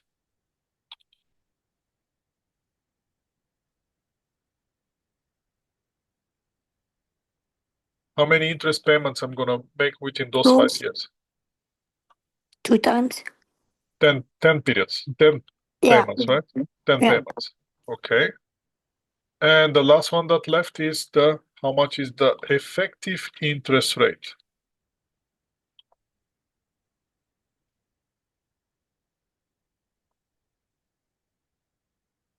How much my effective interest rate? That's what I'm chasing. I'm not chasing anything. I'm chasing my effective interest rate. And that effective interest rate is 6%.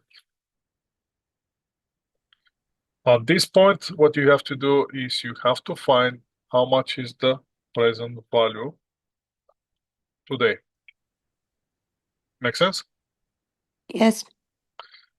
Do you want me to put those abbreviations on the side on this column here as well? Yes. That will be a future value. That will be nothing. That will be nothing. That will be nothing. That will be your PMT, which means payment. That will be N, how many times you pay, and that will be I/Y. Those are the abbreviations that you need. And let's put them in some color here. Or maybe leave it the way it is. So you can easily see them. Once we have this information, again, you have two options. Either you get the financial calculator, BA2 plus, either you're gonna go with the Excel spreadsheet. For the purpose of this course, we can easily go to the Excel spreadsheet. What you need to find is the formulas. Once you click on the formulas, you can go to financial. Can you see my screen? Yes. Go to financials. And once you see, you're gonna see all the functions which are available for calculating here. The function that we're chasing is present value or PV. Once you find the PV, click on it. And now it's gonna start asking you questions. First one is the rate. 6%. So watch this. Before we jump into the 6%, it's gonna be, so return the present value of the investment in the total amount of the series of future payments is what is worth now. R explanation is the interest rate per period. For example, use 6% divided by 4 for quarterly payments. So 6% divided by 2, because it's similar amount. That is correct.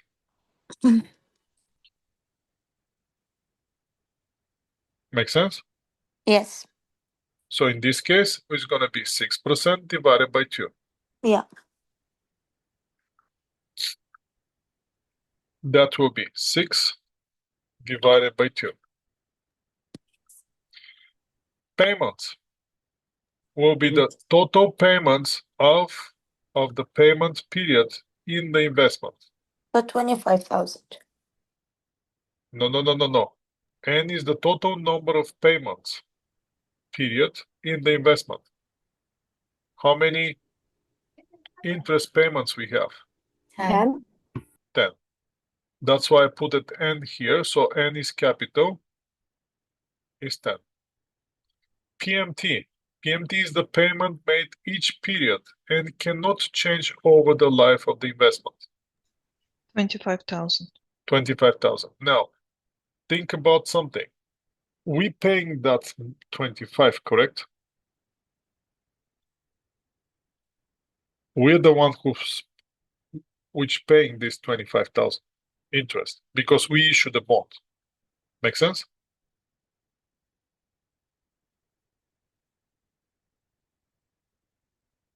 We're doing this calculation from the point of view of the company that's gonna pay this money. Do you understand this? So the 25,000 in this case will be outflow for us. For that reason, since it's outflow, we have to put a negative amount here. And then 25. And the last one left is the future value. Now the future value is the future value or the cash balance you want to attain after the last payment is made. That in this case will be the future value. Again, but that will be the amount that we have to pay or the company have to pay. We're looking at the point of view of the payee. So that's why we will also have to include this amount as a negative. And once we do that, we're gonna get the calculation. And now that the amount that we're gonna get, it will be 957, 348.99, and that will be the present value of 10 payments of $25,000 plus one payment of $1 million at the end of the 10th year at effective interest rate 3%.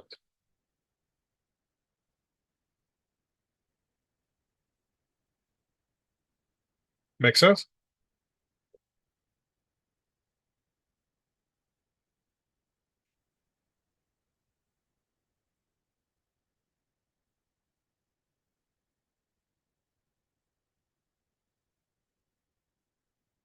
Do you guys understand this?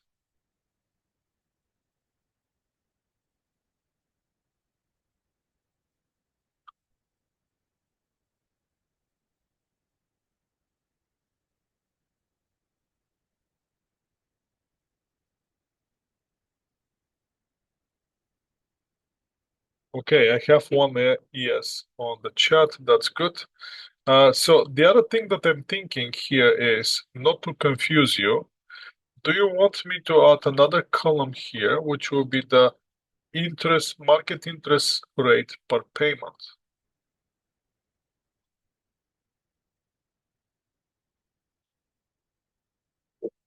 In that case, this here will gonna be the exact rate that we're gonna use in the formula. So you don't have to put in the formula 6% divided by 2.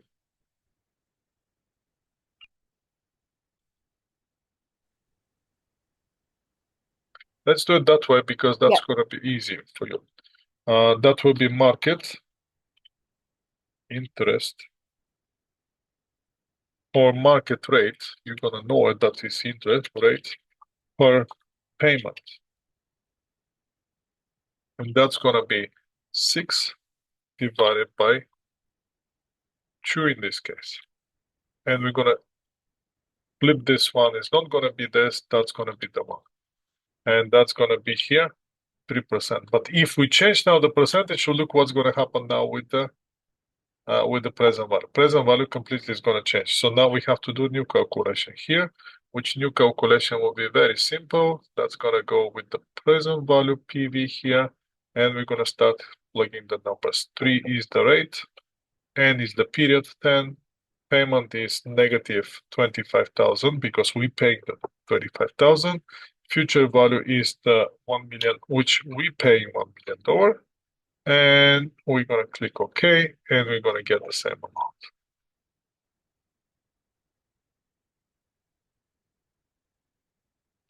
And this is when we have a discount.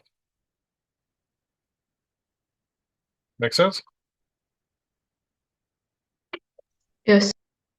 So the question here is if the bond value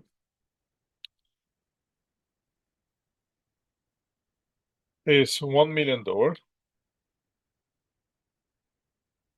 And the present value is that amount. How much is our discount?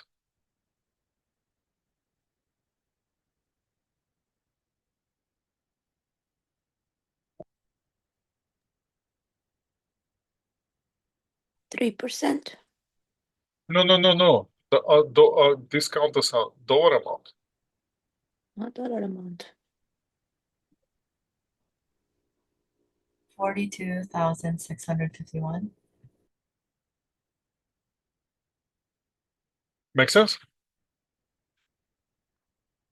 Yes. So now if I have to do the journal entry, let's do the journal entry now. What will be the journal entry? How much cash we gonna get? Debit, cash. How much cash we should expect the investor to give us?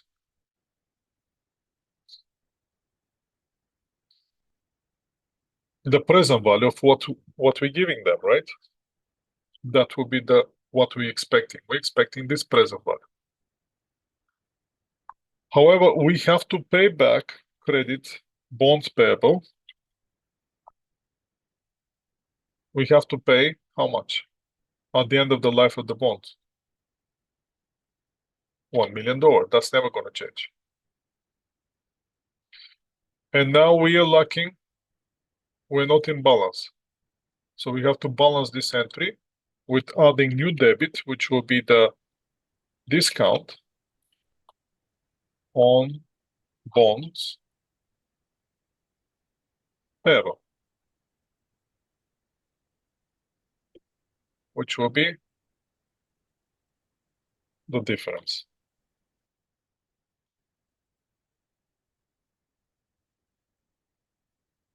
And at that point, I can get rid of those zeros to have a round numbers.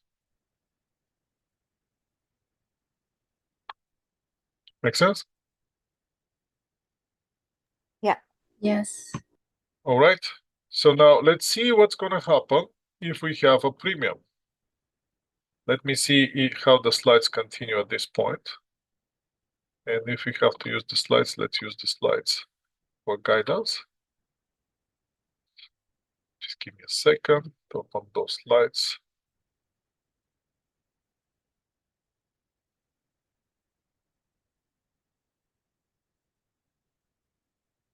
So again, the slides shows that the cash is the present value that we just calculated. Bonds payable, remember, always going to be the par value of the bonds or the stated value of the bonds, $1 million. The difference will be our discount since we're getting less cash.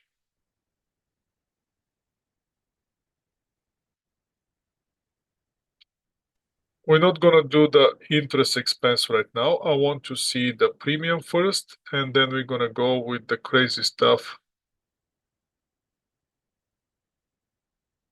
Is there anything that shows premium here? No, doesn't. There's no question that shows me here premium.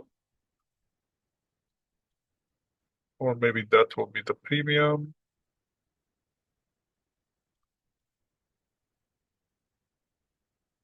No, that's not the premium. Let me see if this is the premium. This is still discount. So let's go back to the Excel spreadsheet. And let's create the scenario with the premium. So that was, the first one was the discount. Now, what's have to change in order we to get the premium? What do you think?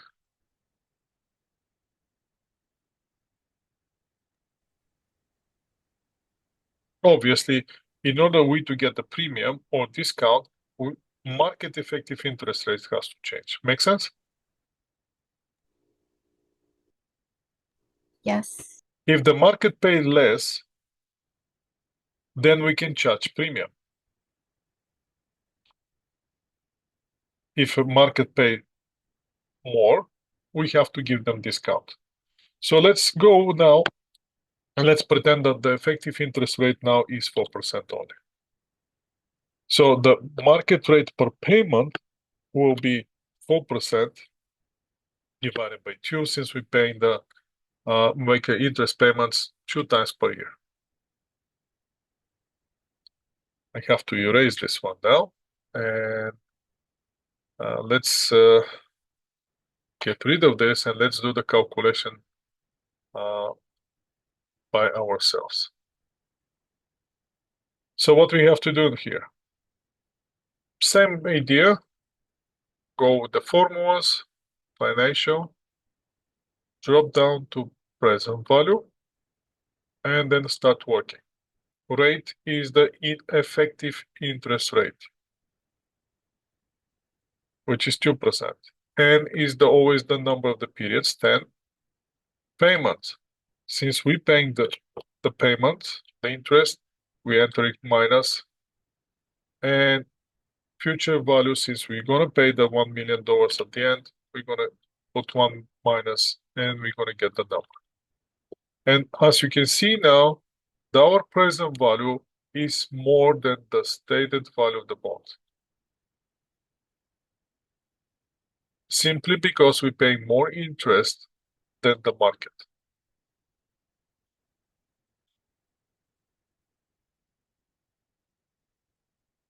Make sense? So what will be the journal entry in this case? Debit, we're gonna get cash. How much cash we're gonna get?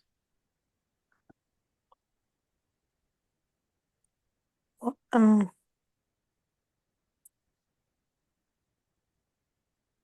The amount that we just calculated, right? This is the cash that we're getting.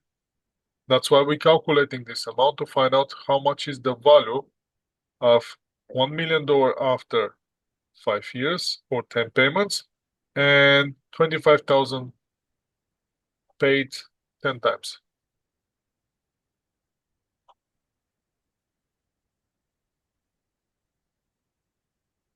Credit. Now we have to do credit bonds payable. How much will be that? 1 million. 1 million. Don't forget, always gonna stay 1 million. It doesn't matter what's gonna happen, always gonna be $1 million. And now we're short on the credit side. So what do we need to do? Premium. Payable. Premium on bond payable. We have a premium, right? Yes. Why? Because we're getting more money. How much we getting more? $44,930.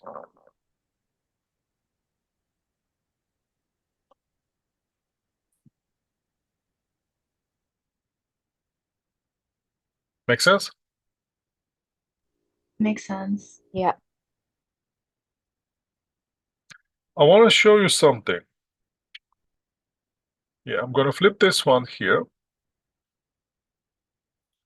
And let's play a little bit with the numbers.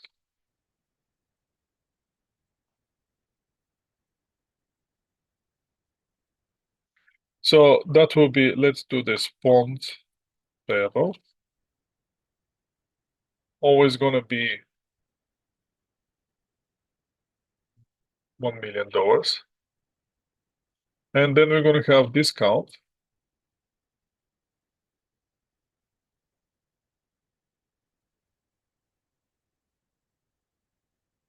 Discount. And or we're gonna have premium. And let's do this one. Discount will be, let's put some formulas here, logical stuff.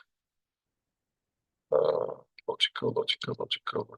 If this amount is more than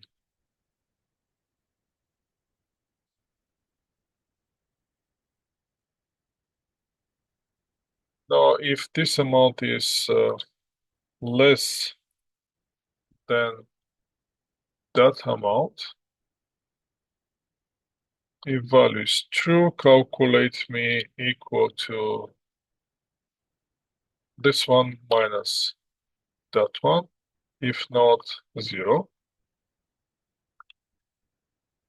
And the premium will be, here will be logical. Let's do the logical thing. If this amount is more than that amount, then I want you to calculate me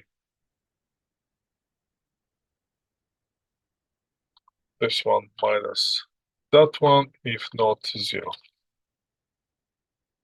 And then, so basically what I'm doing is just make it my life easier here with the calculations. So every time when the premium is going to show me premium, if it's a discount, it's going to be discount. That's what I'm doing. So now let's play with the numbers here. We're not going to change the material value. We're not going to change the interest. We're not going to change anything on the bonds, but we're going to play with the interest rate. So let's pretend for a second that the interest rate is exactly the same as the interest that we're paying on the bonds. How much do you think will be the present value? I think less. If the interest rate that we paying on the bond is equal to the market interest rate, We pay the same. it's going to be the same. Let's see if that's going to happen. If I change this to 5%, you see the present value? The present value is exactly $1 million. Make sense? Yes. So what's going to drive this premium or discount? The premium or discount is going to be driven by exactly this rate, with this market effective interest rate. If the market interest rate start going up, let's say 10%, then what I'm going to have? Less. Less. Or I have to give to my bonds a discount, right? So that's, I have to change this one. Let's get rid of this. Otherwise, it's going to give me that one. I don't want this one. I have to give them a discount. But if the interest rate goes down to 2%, let's say, I'm having premium right away. Can you guys see it?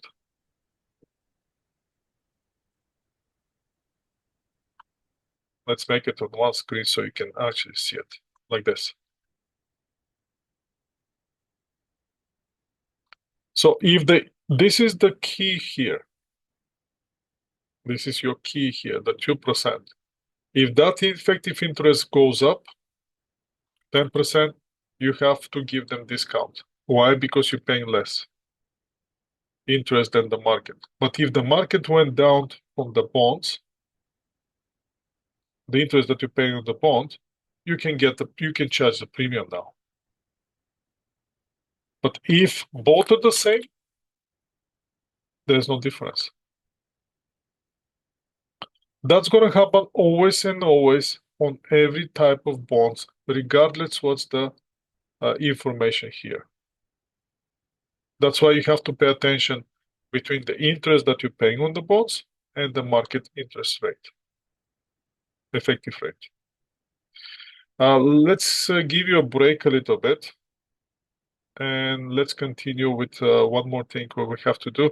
I want you to do the amortization table for the discounted premium, and that will be for today. How much break you guys want? 10. Once we have this information, when we have the present value, discount premium, everything, we have to prepare amortization schedule. Which amortization schedule is gonna amortize the premium or discount, whatever we have. So let's stick with one scenario. Let's go with the original scenario, which the interest rate was 6%. Let's move here to 6%.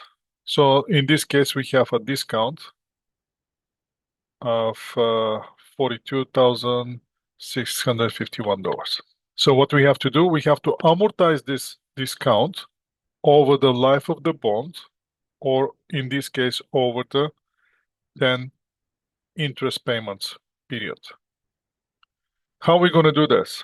very simple. We have to go and bring something from our knowledge from the amortization that we did on the long-term assets. Same idea, just a different, slightly different in the terminology when we're creating the Excel, the table for the amortization.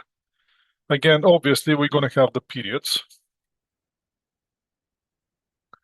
And the period will be, let's start with periods 0, 1, and 2, and keep going, keep going, and keep going.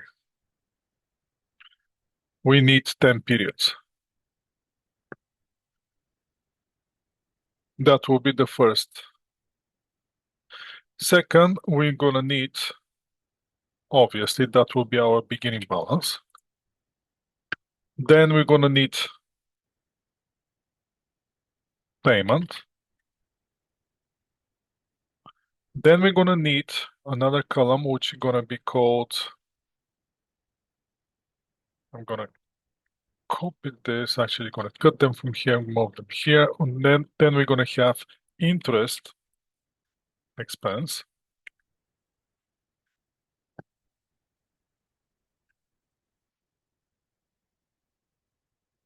We have to calculate that interest expense. Then we're gonna have difference.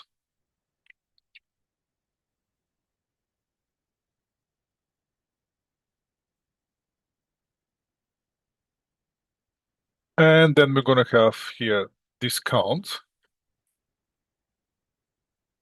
And we're gonna have ending balance.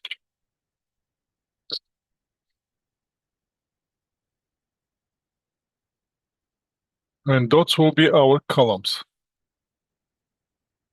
Now I'm gonna move them a little bit again, a little bit up.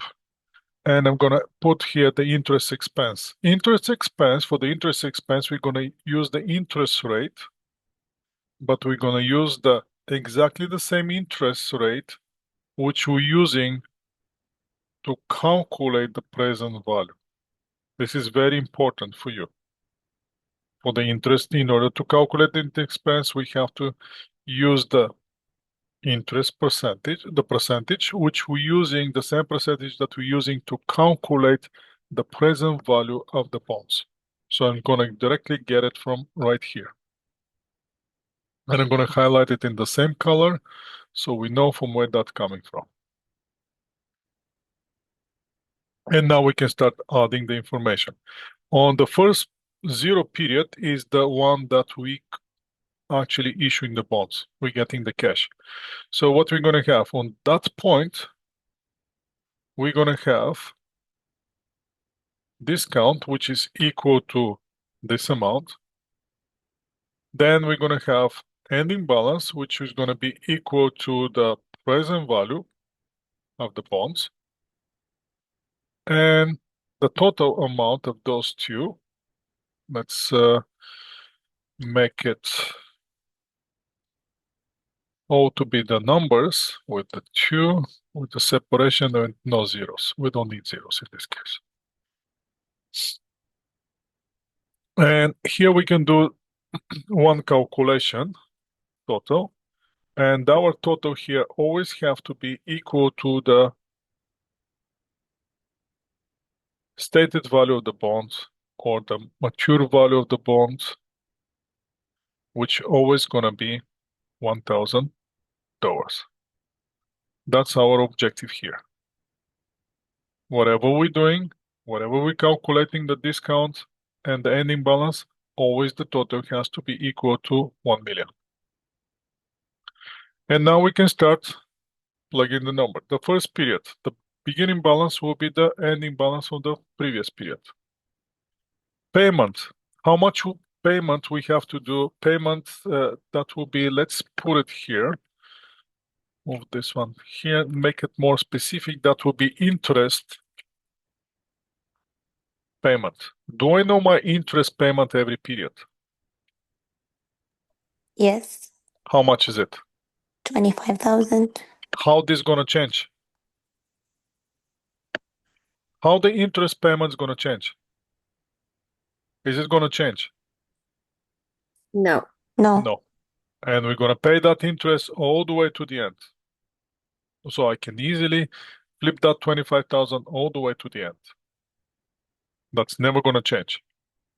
I know for sure. Why? Because again, it's the stated agreement, nothing changes here. Okay.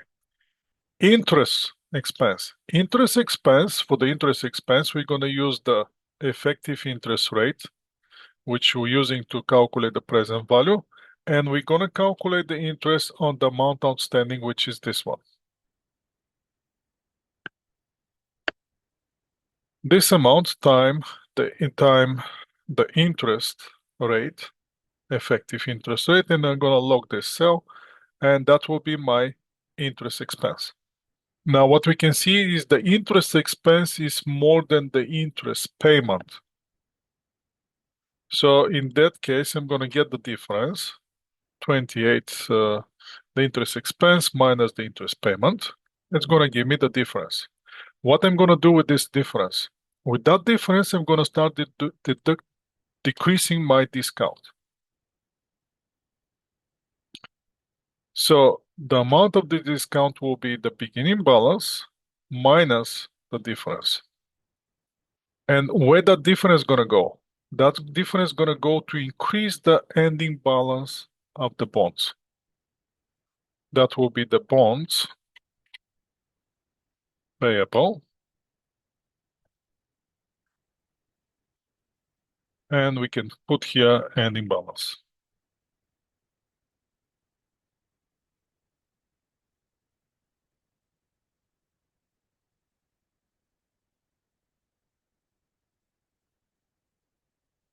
So the same difference is gonna start increasing my balance. How much will be the total of those two amounts? What do you think? 1 million. 1 million. If it's not 1 million, that means we're making mistake. Question for you. How much should be my discount on the very last period that I'm paying the interest on the bonds? How much should be the discount? What do you think? I think 1 million. It should be That's zero, just right? It should be zero. That's our objective. We to amortize all the discount to bring it to zero. And how much should be my bonds payable at the ending of the term of the bond?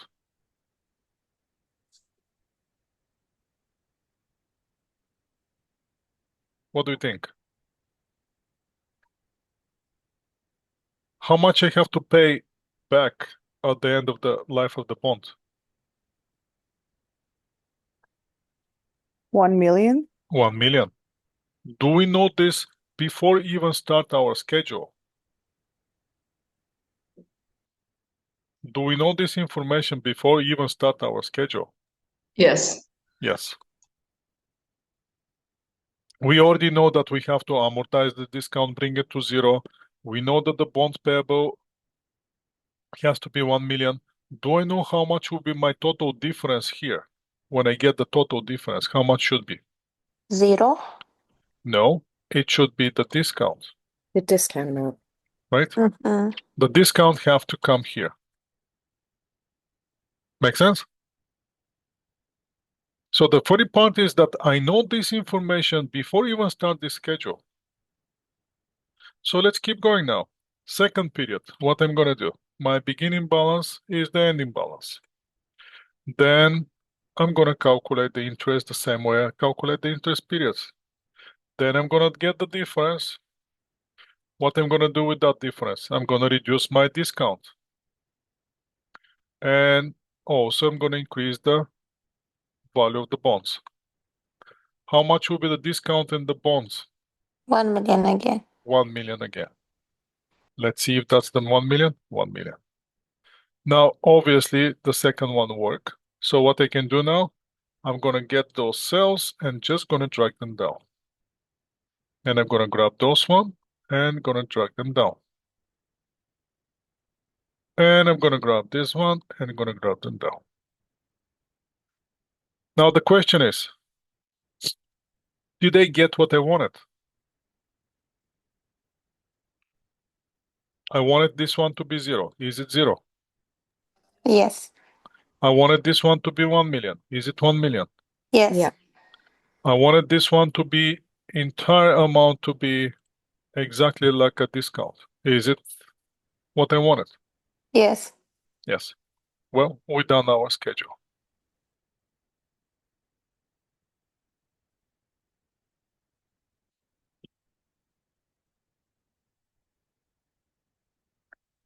So let's label it discount schedule. And let's do the same thing for the premium.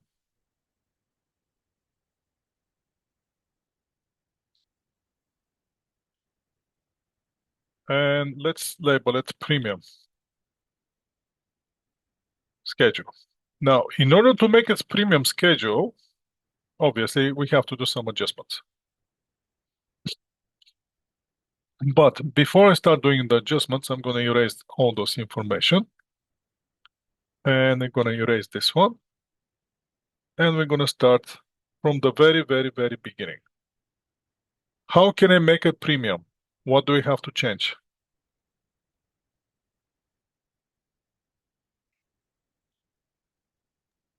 The interest rate. Interest rate. Give me, if I'm paying 5% on my bonds, give me the percentage here that's going to give me premium. 10. That's going to, if I put here 10, I'm going to get more discount. 2%. 2%. So again, before you jump in here to the numbers, think about it. If I'm paying 5%, where can I get premium? When the market is below what I'm paying. If the market is above what I'm paying, I'm always going to end up with a discount. Mm-hmm. So if you put it here 2%, oops, I have a premium now. Why? Because I'm paying more when the market pays. Make sense? Yes. Okay. So now the period's not going to change. Beginning balance going to be beginning balance. Interest payment, interest payment. Interest expense, now I'm going to have to use 1% because that's my effective interest rate, which I'm using to discount and find the present value of my bonds. Difference, again, will be different. Now here we're going to have new column, which will be premium. That will be the only difference. Now let's see how this is going to work. In the very first, when we creating the, when I issue the bonds, how much is my ending balance for the bond payable here?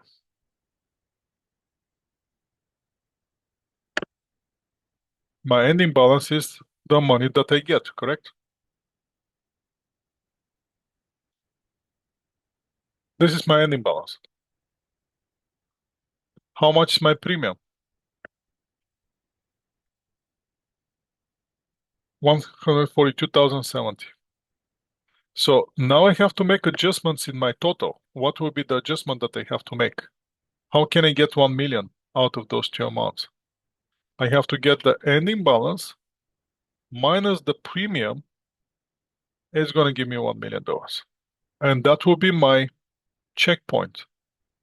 So always ending balance minus the premium has to give me $1 million. Before I start my schedule, where should be my ending balance on the bonds? At the end of the bond, how much I have to pay? 1 million. Do I know this before I start doing the schedule? Yes. Yes. How much should be my premium at the end of the life of the bonds? 0. 0. How much should be my total premium? The difference that I have to amortize.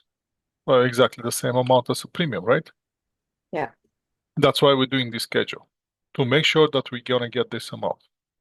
Okay, since we already know those things, let's start doing. Beginning balance is my ending balance. Do I know my payment? Yes.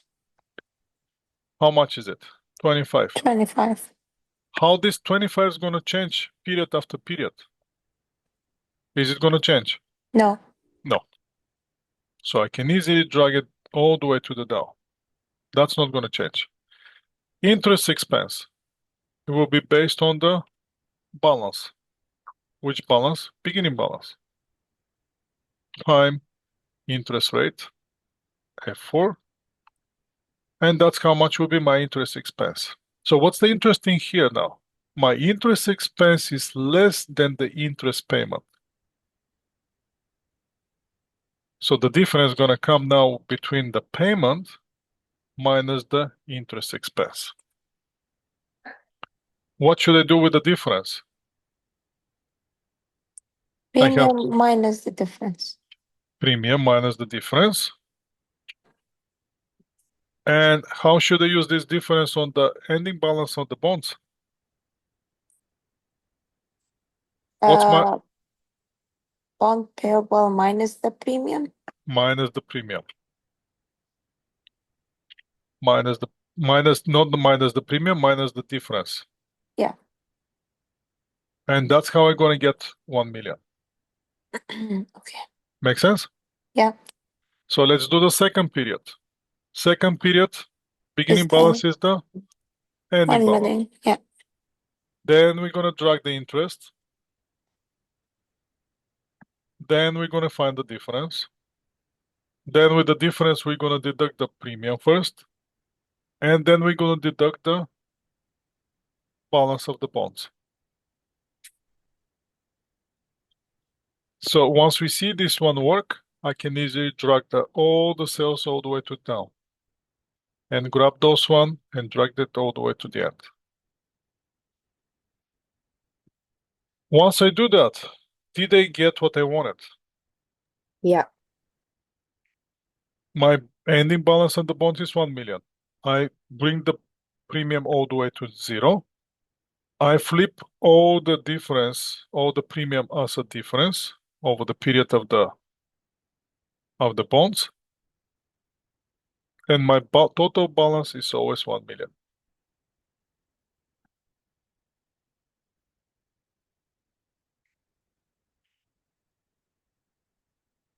So, how this going to change from one table to another table? Before we do that, I want you to see something. This is, let me bring those two tables on one sheet.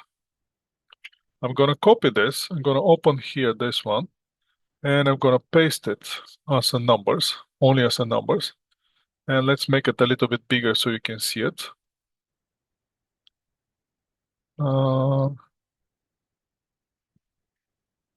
And the other thing that I want to do is, can you guys see it? Or it's very, very small? I can see it. Not this one. Okay, and that one will be that. And let's make it a little bit bigger, like 14th.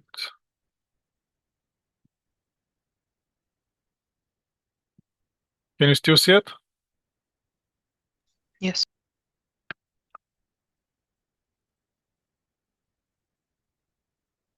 What I want to do is to bring the discount as well. And on one sheet, we to see both.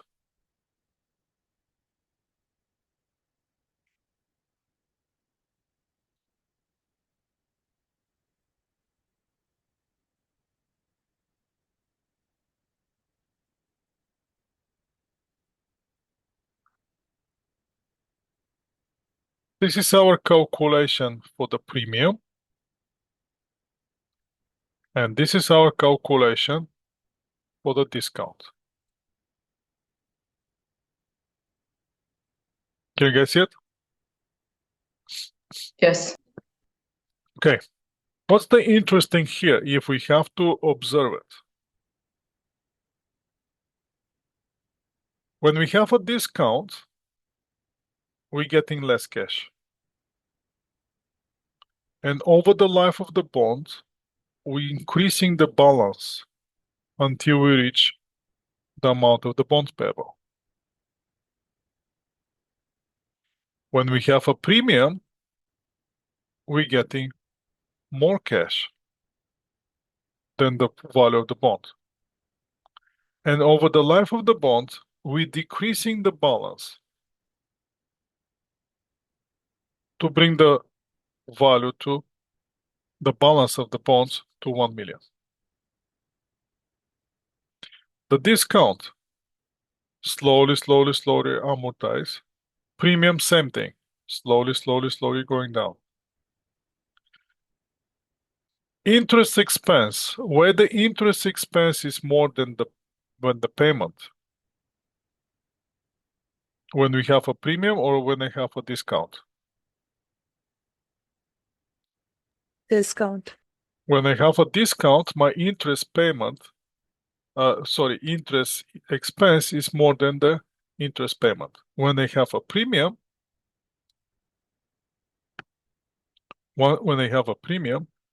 my interest expense is less than interest payment. Make sense? Can you see it? Yes. It's important for you to see those things and to understand it. Because next time I'm gonna show you how to do the journal entries. At this point, I want you to only do the amortization schedules, to know how to do the amortization schedule and how exactly this works. The other thing that I'm gonna do is I'm gonna post you this Excel spreadsheet. So I want you to spend a little bit time and play with the numbers. Literally play with the numbers. Basically, change the effective interest rate and see what's gonna happen. Obviously, if you stay within this frame, you're gonna get at the end here $1 million. But let's say if we change the term of the years, let's say what is gonna happen if the term of the year is not 5, let's say it's 4. Then what's gonna happen? At the year 8, which is the final payment, we're gonna reach $1 million. So basically, at this point, we don't need this part of the calculation.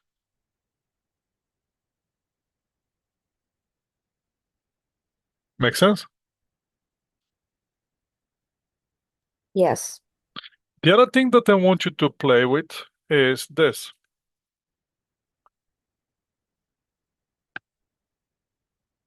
How much is the value of the bonds when we have a premium at the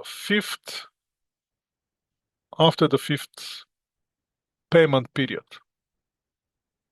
Our value is 1,072,801. Can you see it? Yeah. So now, how can we make sure that this one is correct? Well, very simple. If I get this formula here, now I'm going to bring it right here. Obviously, I have to change all the things, but let's change it quickly. This one will be 25. Future value will be $1 million. Then N will be equal to 10. And the IY will be 1%.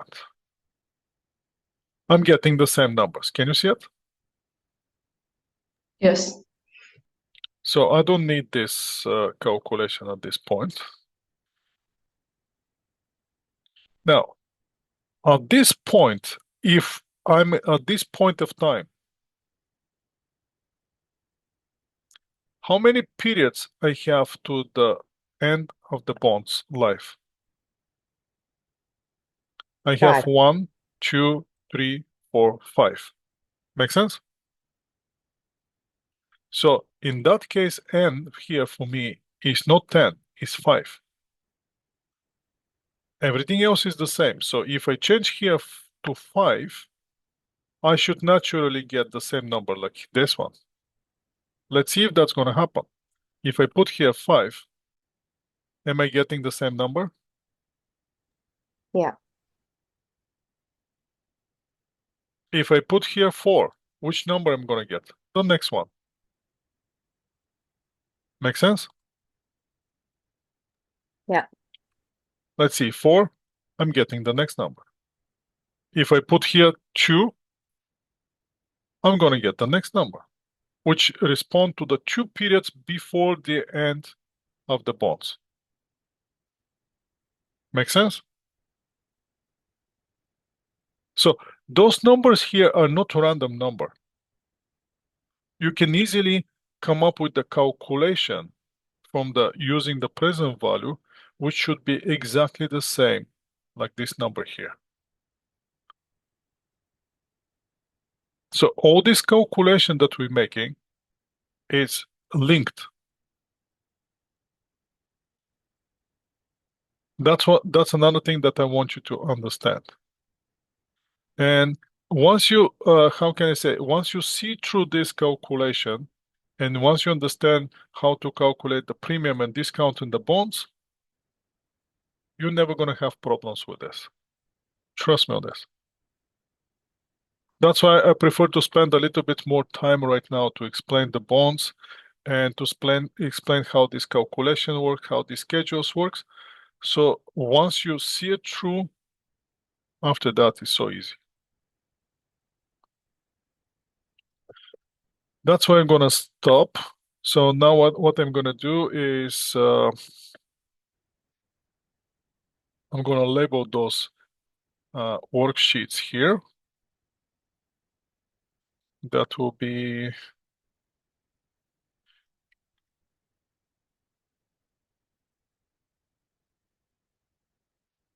and this one, how we're gonna label this one, another issue bonds.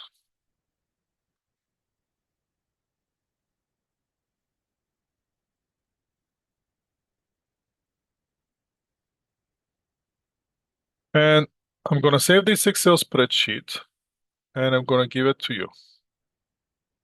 Stay with me so you can see it exactly when I'm gonna post it. That will be calculation from class. That will be March 03rd, 2023.